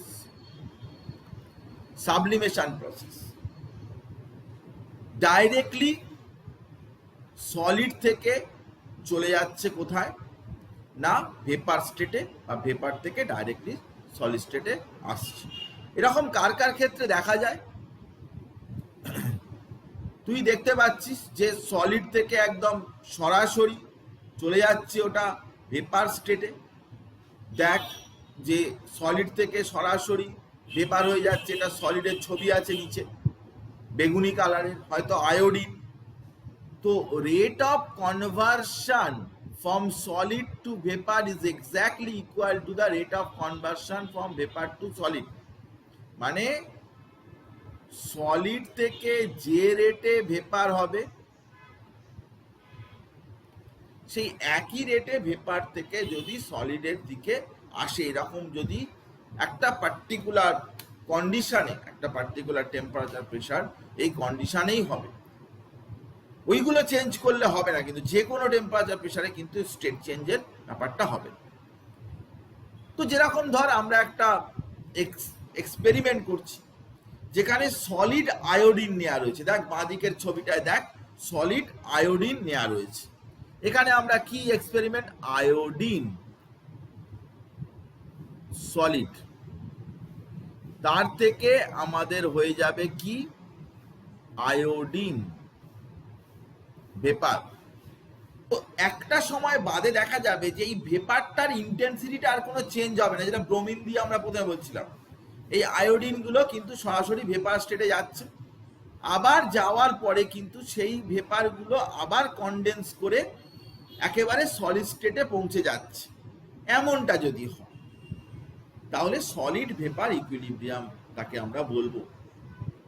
কার কার ক্ষেত্রে হয় না, আয়োডিন ভেপার হয়, আয়োডিন ভেপারের ক্ষেত্রে এগুলো হয়, আয়োডিন ভেপারের ক্ষেত্রে হয়।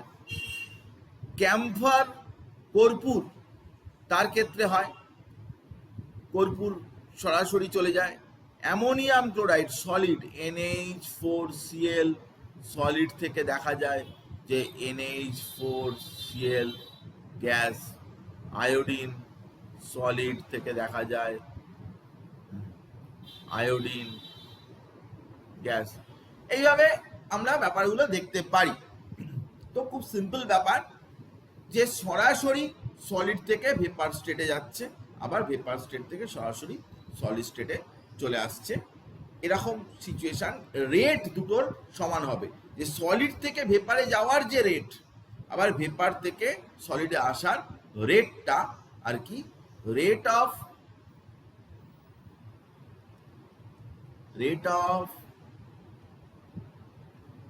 Sublimation equal to rate of solidification. যদি এক হয়ে যায় তাহলে সেটাকে আমরা বলছি কি সলিড ভেপারে। তার মানে ইকুইলিব্রিয়াম, ফিজিক্যাল ইকুইলিব্রিয়াম, শুধু স্টেট চেঞ্জ, যেখানে কোনো কেমিক্যাল রিয়াকশন কিছু হচ্ছে না, ও নিয়ে আমরা ডিসকাস পরে করব। শুধুমাত্র তাদের ফিজিক্যাল চেঞ্জের ব্যাপারটা সেটা আমরা দেখলাম। তো এছাড়াও দেখ যে আমরা ইকুইলিব্রিয়াম ফিজিক্যাল চেঞ্জে শুধুমাত্র স্টেট চেঞ্জের কথা যে হবে এরকম টাইপের ব্যাপার না, সলিউশনেও হতে পারে। সলিউশনে একটা সলিড আছে, সলিড আর তার সাথে সলিড সলিউবল, তাদের মধ্যে ইকুইলিব্রিয়াম অ্যারাইজ করতে পারে। তো যদি এরকম হয় যে সলিড একটা রয়েছে, তার সাথে যদি ইকুইলিব্রিয়াম এরকম ধরনের চলে আসে সলিডের সাথে, তাহলে সেই ইকুইলিব্রিয়ামকেও কিন্তু আমরা ফিজিক্যাল ইকুইলিব্রিয়ামের মধ্যে কনসিডার করতে পারি। যেরকম ধর এই সলিবিলিটি বা সলিউশন তৈরি দু রকমের হতে পারে। একটা দেখতে পাচ্ছিস সোডা ওয়াটার বা এইসব বোতলে গ্যাস ইন লিকুইড, মানে কার্বন ডাই অক্সাইড সাধারণত ইন ওয়াটার, ওয়াটারের মধ্যে কার্বন ডাই অক্সাইড, বা সলিড ইন লিকুইড, এটা তো খুব মোস্ট কমন আর কি, সুগার ইন ওয়াটার এর মধ্যে। তো এই দুটো টাইপের ডিসলিউশনে কিভাবে ইকুইলিব্রিয়াম অ্যাটেন করছে, ইকুইলিব্রিয়াম অ্যাটেনমেন্টটা কিভাবে হচ্ছে সেটা আমরা দেখব। তো প্রথমত আমরা সলিড ইন লিকুইডটাই দেখি, যেটা মোস্ট কমন। তো সলিড ইন লিকুইড যখন দেখতে যাচ্ছি তখন সেখানে তুই কি দেখতে পাচ্ছিস না, আমরা জাস্ট একটা দেখ সুগার আমরা দিচ্ছি। তো সুগার আমরা যদি দিই এখানে, তাহলে সুগার রেট অফ ডিসলিউশন যতটা ডিজলভ করছে, রেট অফ প্রেসিপিটেশন মানে ওখানে ডিসলিউশনের সাথে সাথে দেখ সুগার আমরা ওখানে ঢালছি, সুগার আমরা ঢাললাম, প্রথমে একটু সুগার দিলাম, আরো দিলাম, আরো দিলাম, তো ডিজলভ করে যাচ্ছে, নাড়াচাড়া করছি, সুগার সলিউশন তৈরি হয়ে গেছে, সুগার সলিউশন হয়ে গেছে। এই অবস্থায় আরো দিয়ে দিচ্ছি, আরো সুগার দিচ্ছি, দেখ ছবিটাই দেখতে থাক, আরো সুগার দিলাম। তো এখন কি হচ্ছে, আরো নাড়ছি, কিন্তু নাড়ার পরে দেখা গেল যে কিছুটা সুগার কিন্তু আমার রয়ে গেছে। তো এই সুগারটা কি অ্যাজ ইট ইজ এরকম ভাবে পড়ে রয়েছে? না, এটা কি হয়েছে না, সুগার কিছুটা কিছুটা করে ডিজলভ করছে, আবার সুগার ডিজলভ করছে যতটা, সেই সলিউশন থেকে আবার সুগার আবার প্রেসিপিটেশন হচ্ছে। তার মানে এখানে কিন্তু দুটো জিনিস একই সাথে ঘটছে, রেট অফ ডিসলিউশন এবং রেট অফ প্রেসিপিটেশন। এই দেখ এখানে ছবিটা দেখ, যে ওখান থেকে সলিড থেকে কিছুটা ডিজলভ করে গেল, আবার সলিউশন থেকে কিছুটা সলিড বেরিয়ে চলে এলো। এখান থেকে ছবিটা দেখ যে ডিসলিউশন মানে হচ্ছে কি না, সলিউশনের মধ্যে চলে যাচ্ছে, ডিজলভ করছে। আর প্রেসিপিটেশন মানে কি, সলিউশনের মধ্যে থেকে চলে আসছে। আজকে যদি তোর একটা কন্টেনারের মধ্যে যদি কিছু জিনিসপত্র এখন নিচে পড়ে থাকে, এখানে এখানে সলিউশন, এবারে যখনই দেখা যাবে যে এখান থেকে কিছু সলিউশনে গেল, সলিউশনের মধ্যে থেকে কিন্তু অবশ্যই তখন কয়েকটা মলিকিউল কিন্তু নিচে চলে আসবে।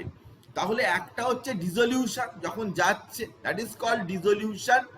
আর ডিসলিউশনের উল্টো জিনিস হচ্ছে প্রেসিপিটেশন, মানে ডিজলভ করে গিয়েছিল, ডিজলভ করে যেটা গিয়েছিল সেটা আবার যদি সেপারেট করে যদি ওই সলিড জিনিসের সাথে মিশে যায়, তাহলে তাকে বলে dissolution.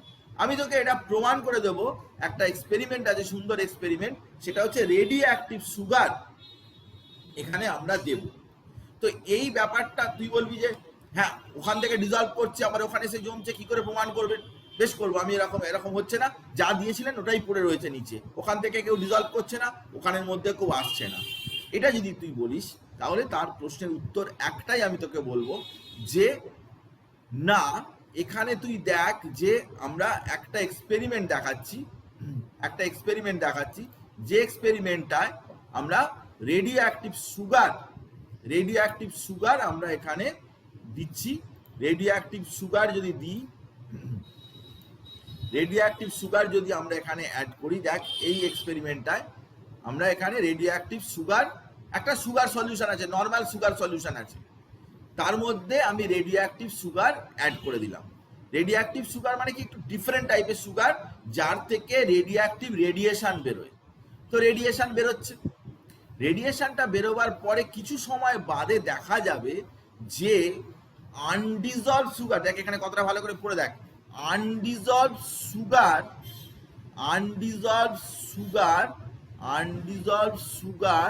And sugar solution both turn radio active, দুজনেই কিন্তু রেডিও অ্যাক্টিভ হয়ে গেল। কেন এটা হলো? দেখ যখন সুগার আমি রেডিও অ্যাক্টিভ সুগারের মধ্যে দিলাম, তখন কি হলো না, কিছু রেডিও অ্যাক্টিভ সুগার ডিজলভ করলো যখন, তখন আবার ওখানে সলিউশনে যে এমনি সুগার ছিল সেগুলো আবার চলে এলো, গিয়ে প্রেসিপিটেট পড়ে গেল। আবার কিছু যখন ওখান থেকে রেডিও অ্যাক্টিভ সুগার সলিউশনে গেল, তখন আবার কিছুটা এমনি সুগার আবার নিচে চলে এলো। মানে এমনি সুগার সলিউশনে যাচ্ছে নাকি রেডিও অ্যাক্টিভ সুগার যাচ্ছে, দুটোই একসাথে যাচ্ছে।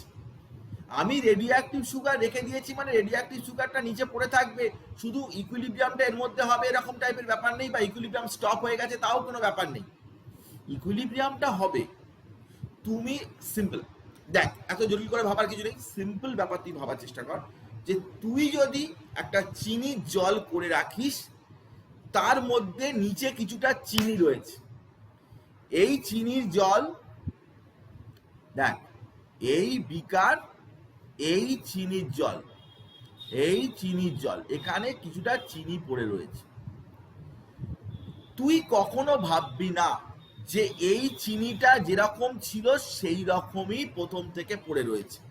বেসিক্যালি এখান থেকে কিছুটা চিনি ডিজলভ করে যাচ্ছে, তার পরিবর্তে সলিউশনে যে চিনি আছে সেটা আবার নিচে চলে আসছে। এখানে ইকুইলিব্রিয়াম হচ্ছে sugar sugar in solution solution তার সাথে সুগার সলিড।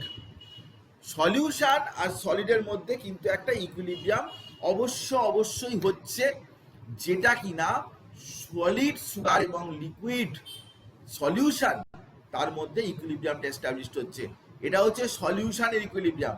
এটা রেডিওঅ্যাক্টিভ যে সুগার, ওটা নিলে আরো পরিষ্কার করে বোঝা যায় জিনিসটা, যে তুই যেই রেডিওঅ্যাক্টিভ নিলি দেখা যাচ্ছে যে ডিজলভ সলিউশনটাও রেডিওঅ্যাক্টিভ হয়ে গেছে, আবার সলিড সুগারটাও রেডিওঅ্যাক্টিভ হয়ে গেছে। তার মানে দু জায়গাতেই রেডিওঅ্যাক্টিভ সুগারটা রয়ে গেছে। তাহলে রেডিওঅ্যাক্টিভ সুগারটা নিশ্চয়ই ডিজলভ করেছে।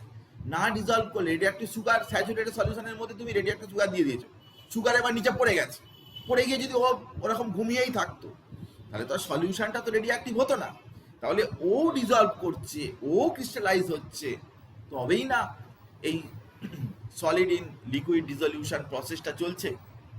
তো আমরা রেডিওঅ্যাক্টিভ সুগারের কথা, এবং এই ব্যাপারটা কি বুঝতে পেরেছিস? এই ব্যাপারটা কি ক্লিয়ার? ব্যাপারটা বুঝেছিস? বল। আচ্ছা, এখান থেকে আমরা এটা প্রমাণ করতে পারি, আমরা প্রুভ করার জন্যই আমরা এটা বললাম। তো গ্যাস যে লিকুইডের মধ্যে ডিজলভ করে সেটা আমরা জানি যে সোডা ওয়াটারের বোতল এরকম যখন খুলে দিই সোডা ওয়াটারের বোতল, তখন কি হয় না ওখান থেকে কার্বন ডাই অক্সাইড কন্টিনিউয়াসলি বেরোতে থাকে। এটা আমরা জানি যে কার্বন ডাই অক্সাইডটা বেরোয়, কিন্তু প্রেসার দেওয়া অবস্থায় থাকলে ওখানে কিন্তু একটা ইকুইলিব্রিয়াম এস্টাবলিশড হয়। তো এই যে গ্যাসের উপরে যে আমরা প্রেসার দিয়ে তাকে ডিজলভ করি, সেটা কিন্তু একটা হেনরি ল আছে। যে লটা হচ্ছে কি না, mass of the gas dissolve in a given amount of solid liquid at any temperature is directly proportional to the pressure of the gas present in equilibrium with the liquid। মানে তুমি যে gas কতখানি dissolved করবে, solubility of gas is directly proportional to pressure। তো এখানে gas লিকুইডের মধ্যে dissolved করছে, দেখতে পাচ্ছিস, আবার লিকুইড থেকে গ্যাসটা বেরিয়ে যাচ্ছে। তাহলে এই মধ্যে একটা ইকুইলিব্রিয়াম এস্টাবলিশড হয়েছে, equilibrium between carbon dioxide gas, CO2 gas সাথে CO2 সলিউশন, এর মধ্যে একটা ইকুইলিব্রিয়াম এস্টাবলিশড হচ্ছে। যতক্ষণ পর্যন্ত ওটা ঢাকা দেয়া থাকবে, ঢাকা খুলে দিলে তো কার্বন ডাইঅক্সাইড বেরিয়ে চলে যাবে, ওখানে আর কোনো ইকুইলিব্রিয়াম এস্টাবলিশড হবে না। এই ব্যাপারটা কিন্তু আমি তোকে পরিষ্কার করে বলে দিলাম। গ্যাস লিকুইড ডিসলিউশন প্রসেস, সেখানেও কিন্তু ইকুইলিব্রিয়াম এস্টাবলিশড হচ্ছে। এই যে সলিউশন তার থেকে গ্যাসটা বেরোচ্ছে, আবার গ্যাসটা ওর মধ্যে ডিজলভ করছে। গ্যাস সলিউশনের মধ্যে ইকুইলিব্রিয়াম, নিচের ছবিটা দেখলে বুঝতে পারবি যে গ্যাস সলিউশনের মধ্যে কিন্তু একটা one type of equilibrium establish হচ্ছে। কার্বন ডাইঅক্সাইড এটা সোডা ওয়াটার বোতলের মধ্যে ডিজলভ করছে, আবার বেরিয়ে যাচ্ছে, আবার ডিজলভ করছে, আবার বেরোচ্ছে। এই যে দুটোর ডিসলিউশন সেপারেশন, এটা যখন একই হয়ে যাবে তখনই সেটা হচ্ছে ইকুইলিব্রিয়াম এস্টাবলিশড হলো। তো ইকুইলিব্রিয়ামে আমরা ফিজিক্যাল ইকুইলিব্রিয়ামের সমস্ত পার্টগুলো আজকে পড়লাম। ফিজিক্যাল ইকুইলিব্রিয়াম কি কি অবস্থায় হতে পারে এবং তার আমি প্রত্যেকটা ছবি তোকে দেখালাম, এবং কিরকম ভাবে হয় সেটা একদম পরিষ্কারভাবে ডিসকাস করলাম। আশা করছি বুঝতে পেরেছিস। আমাদের তো অঙ্ক করার কথা ছিল, যাকে আমাদের আজকে তো একটু সময়টা হলো না, যাকে পরের দিনকার করতে হবে। আমি কিছু অঙ্ক তোকে পাঠিয়ে দেবো, তো একটু চেষ্টা করবি। আমরা না হলে পরের দিনকার আমরা দেখছি, মূল কনসেপ্টের উপরেই কয়েকটা অঙ্ক আমি বাছাই করে আমি কয়েকটা অঙ্ক দিয়ে দেবো, সেই অঙ্কগুলো একটু তোরা ট্রাই করে দেখিস।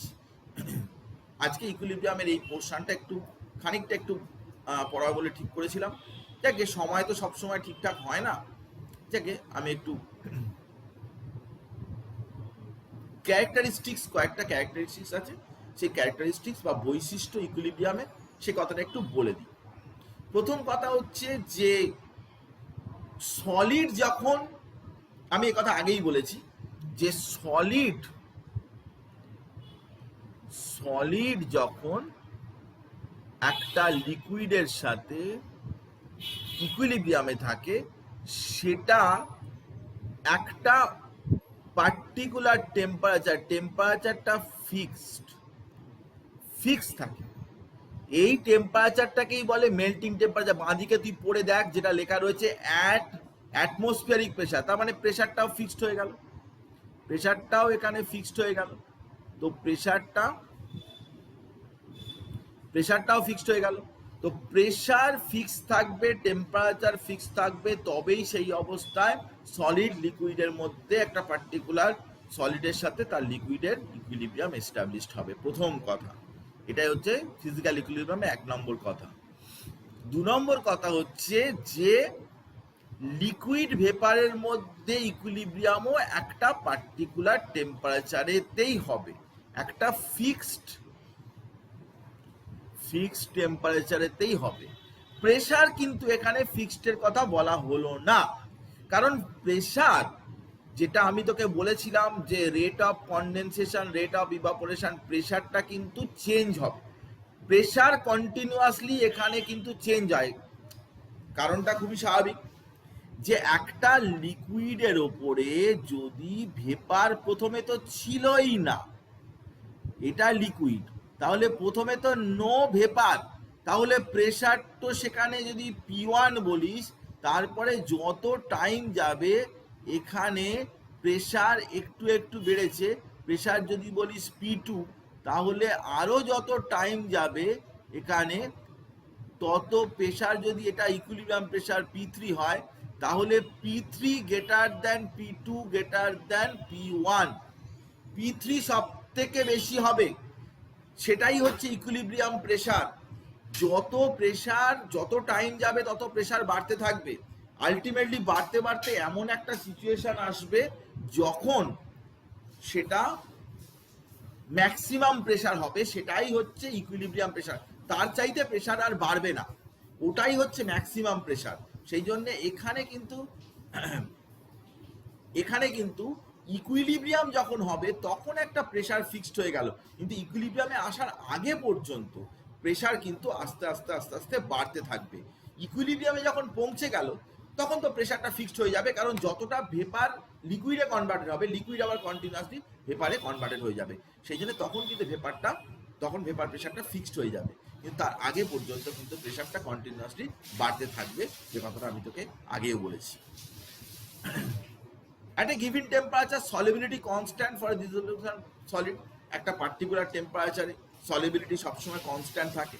একটা সোডিয়াম ক্লোরাইডের সলিবিলিটি একটা 30 ডিগ্রি সেন্টিগ্রেড টেম্পারেচার, সেটা সবসময় ফিক্স থাকবে, সলিবিলিটি সবসময় কনস্ট্যান্ট থাকবে। ফিজিক্যাল ইকুইলিব্রিয়াম যখন আমরা এস্টাবলিশড হবে, তখন সলিবিলিটি কিন্তু সবসময় কনস্ট্যান্ট থাকবে। আর কি, at a given temperature of the concentration of the gas, liquid is directly proportional to pressure over the liquid. এই কথাটা আমি আগেই বললাম যে যত তুমি প্রেশার বাড়াবে তত কিন্তু সেখানে ডিসলিউশনটা বেশি হবে। একটা পার্টিকুলার টেম্পারেচারে কনসেন্ট্রেশন অফ দ্য গ্যাস কতটা ডিজলভ করবে, এম গ্যাস কতটা ডিজলভ করবে, ডাইরেক্টলি প্রপোর্শনাল টু প্রেশারের সাথে কিন্তু সেটা ডাইরেক্টলি প্রপোর্শনাল হবে। এম গ্যাস সেটা কিন্তু প্রেশারের সাথে ডাইরেক্টলি এটা প্রপোর্শনাল হবে। হেনরির ল বলে যেটা আগে বলেছি, সেটাই আলাদা করে সাম আপ করে করা রয়েছে। অ্যাট এ গিভেন টেম্পারেচার সব সময় কি হবে না, ক্লোজড কন্টেনারের মধ্যে তোমাকে কিন্তু এই পার্টিকুলার ব্যাপারটা করতে হবে। Closed, not performed in open vessel. Open ভেসেলে কিন্তু এই কাজ করা যাবে না, কোনো মতে করা যাবে না, ওপেন ভেসেলে করা যাবে না। কারণ ওপেন ভেসেলে করলে যে ভেপারটা হবে, সেই ভেপারটা, এই ভেপারটা তো বেরিয়ে চলে যাবে, ভেপারটা বেরিয়ে চলে যাবে। তো ভেপারটা ওখানে না থাকলে কি করে কনডেনসেশন হবে? ভেপারটা ওখানে থাকতে হবে, ভেপারটা না থাকলে হবে না, পরিষ্কার ব্যাপার। ওপেন কন্টেনারে কিন্তু করা যাবে না। ইকুইলিব্রিয়াম যদি তুমি এস্টাবলিশ করতে চাও, ইকুইলিব্রিয়াম যদি তুমি করতে চাও, তাহলে সেটা অবশ্যই কিন্তু ওপেন কন্টেনারে করলে হবে না, সেটা ক্লোজ কন্টেনারের মধ্যে করতে হবে। এই কন্ডিশনগুলো কিন্তু অবশ্যই খেয়াল রাখতে হবে। ওপেন কন্টেনারের মধ্যে করা যাবে না, ক্লোজ কন্টেনারের মধ্যে তোমাকে করতে হবে অবশ্যই। ইকুইলিব্রিয়ামে অপোজিং টেন্ডেন্সি মানে কি? রিঅ্যাক্ট্যান্ট থেকে প্রোডাক্ট বা লিকুইড থেকে ভেপার, ভেপার থেকে লিকুইড, দুটো এই টেন্ডেন্সিগুলো অপোজিং টেন্ডেন্সি। হ্যাঁ, কিন্তু অপোজিং টেন্ডেন্সি হলেও তারা সেম রেটে, দেখ কথাটা পড়ে দেখ, সেম রেটে হবে, সেম রেট। অপোজিং টেন্ডেন্সি হলেও সেখানে কিন্তু তারা সেম রেট, একই রেটে হবে। হেন্স স্টেবল ডাইনামিক আগে বলেছি, stable status is established. Yes, liquid থেকে ভেপার হবে, ভেপার থেকে লিকুইড হবে, সব ঠিক আছে। অপোজিং, দুটো অপোজিং ব্যাপার ঘটবে, কিন্তু একটা সেম রেটে ঘটবে, দুটো রেটটা কিন্তু ইকুয়াল রেটে হয়ে যাবে। Rate of two opposing opposing process will be equal। সবসময় অপোজিং প্রসেসের রেটটা ইকুয়াল হবে সবসময়। At a given temperature, attainment of equilibrium process achieved by constant value of the one of its parameter such as vapor pressure, melting point, solubility, concentration। কোনো না কোনোটা তার constant value থাকবেই, কোনো না কোনো ভ্যালু কিন্তু কনস্ট্যান্ট হবেই। এরকমই দেখা গেছে যদি টেম্পারেচার কনস্ট্যান্ট হয়। ইকুইলিব্রিয়াম যখন সিচুয়েশন আসবে, ইকুইলিব্রিয়াম যখন অবস্থা আসবে, তখন এই সমস্ত জিনিসপত্রগুলো কিন্তু ফিক্সড হয়ে যাবে। মেল্টিং পয়েন্ট বা তার ভেপার প্রেশার বা তার সলিবিলিটি বা তার কনসেন্ট্রেশন, কোনো না কোনো এগুলো সমস্ত কিন্তু ফিক্সড হয়ে যাবে, এগুলো চেঞ্জ হবে না। ইকুইলিব্রিয়ামে সব প্যারামিটারগুলো ফিক্সড হয়ে যায়। এই যে at equilibrium all the measurable properties of the system remains constant। খুব ইম্পর্টেন্ট কথা, সিস্টেমের কিন্তু সমস্ত যতগুলো তুই যা যা মেজার করছিস, melting point, boiling point, solubility, concentration, temperature, pressure, ইকুইলিব্রিয়ামে অ্যাটেন্ড করার পরে, ইকুইলিব্রিয়ামে আগে এটা ওটা চেঞ্জ হচ্ছে না হচ্ছে, যা হচ্ছে, যেই rate of the forward backward সমান হয়ে গেল, ইকুয়াল হয়ে গেল, তখনই কিন্তু আর কোনো ফার্দার কোনো চেঞ্জের ব্যাপার নেই। এই পর্যন্ত আমি বললাম ইকুইলিব্রিয়ামের ক্যারেক্টারিস্টিক্স পর্যন্ত বললাম। নেক্সট এবারে আছে হচ্ছে খুব ইম্পর্টেন্ট, সেটা হচ্ছে কেমিক্যাল ইকুইলিব্রিয়াম। একটা পার্ট ফিজিক্যাল ইকুইলিব্রিয়াম, সেখানে সমস্ত জিনিসপত্রগুলোই আমরা ডিসকাস করলাম, সমস্ত কিছুই বলেছি। তো আজকে এই পর্যন্ত থাকলো। আমি কয়েকটা মূল কনসেপ্টের অঙ্ক আমি দিচ্ছি, তোরা চেষ্টা করিস, আমি পরের দিনকার ওই অঙ্কগুলো নিয়ে বসবো, কারণ মূল কনসেপ্টের অঙ্ক করতে হবে। ইকুইলিব্রিয়ামের পড়াটাকে আমরা এগিয়ে নিয়ে যাব। অ্যালকালি মেটালস আমাদের পড়ানো হয়ে গেল, অ্যালকালি মেটালসের সমস্ত কিছু আমি পড়িয়েছি, সেটা একটু তোরা নিজেরা বাড়িতে পড়তে থাক, অবশ্যই পড়। কোনো অসুবিধা হলে নিশ্চয়ই আমাকে বলবি। আর আমরা ইকুইলিব্রিয়াম, এটা কেমিক্যাল ইকুইলিব্রিয়াম চলছে, এই কেমিক্যাল ইকুইলিব্রিয়ামের পরে আয়নিক ইকুইলিব্রিয়াম আছে, সেটার পরে আমরা ধারণায় এসে ঢুকবো। আজকে পর্যন্ত থাকলো, সবাই পড়াশোনা কর, না যদি বুঝতে অসুবিধা হয় তাহলে নিশ্চয়ই আমাকে বলবি। Thank you very much, good night. Sir আমি না মানে সোমবারের ক্লাসটা করতে পারবো না, আমাদের স্কুলের পরীক্ষা চলছে। আচ্ছা ঠিক আছে, আমি তাহলে রেকর্ডিং পাঠিয়ে দেবো। হ্যাঁ স্যার, হ্যাঁ হ্যাঁ হ্যাঁ স্যার আমিও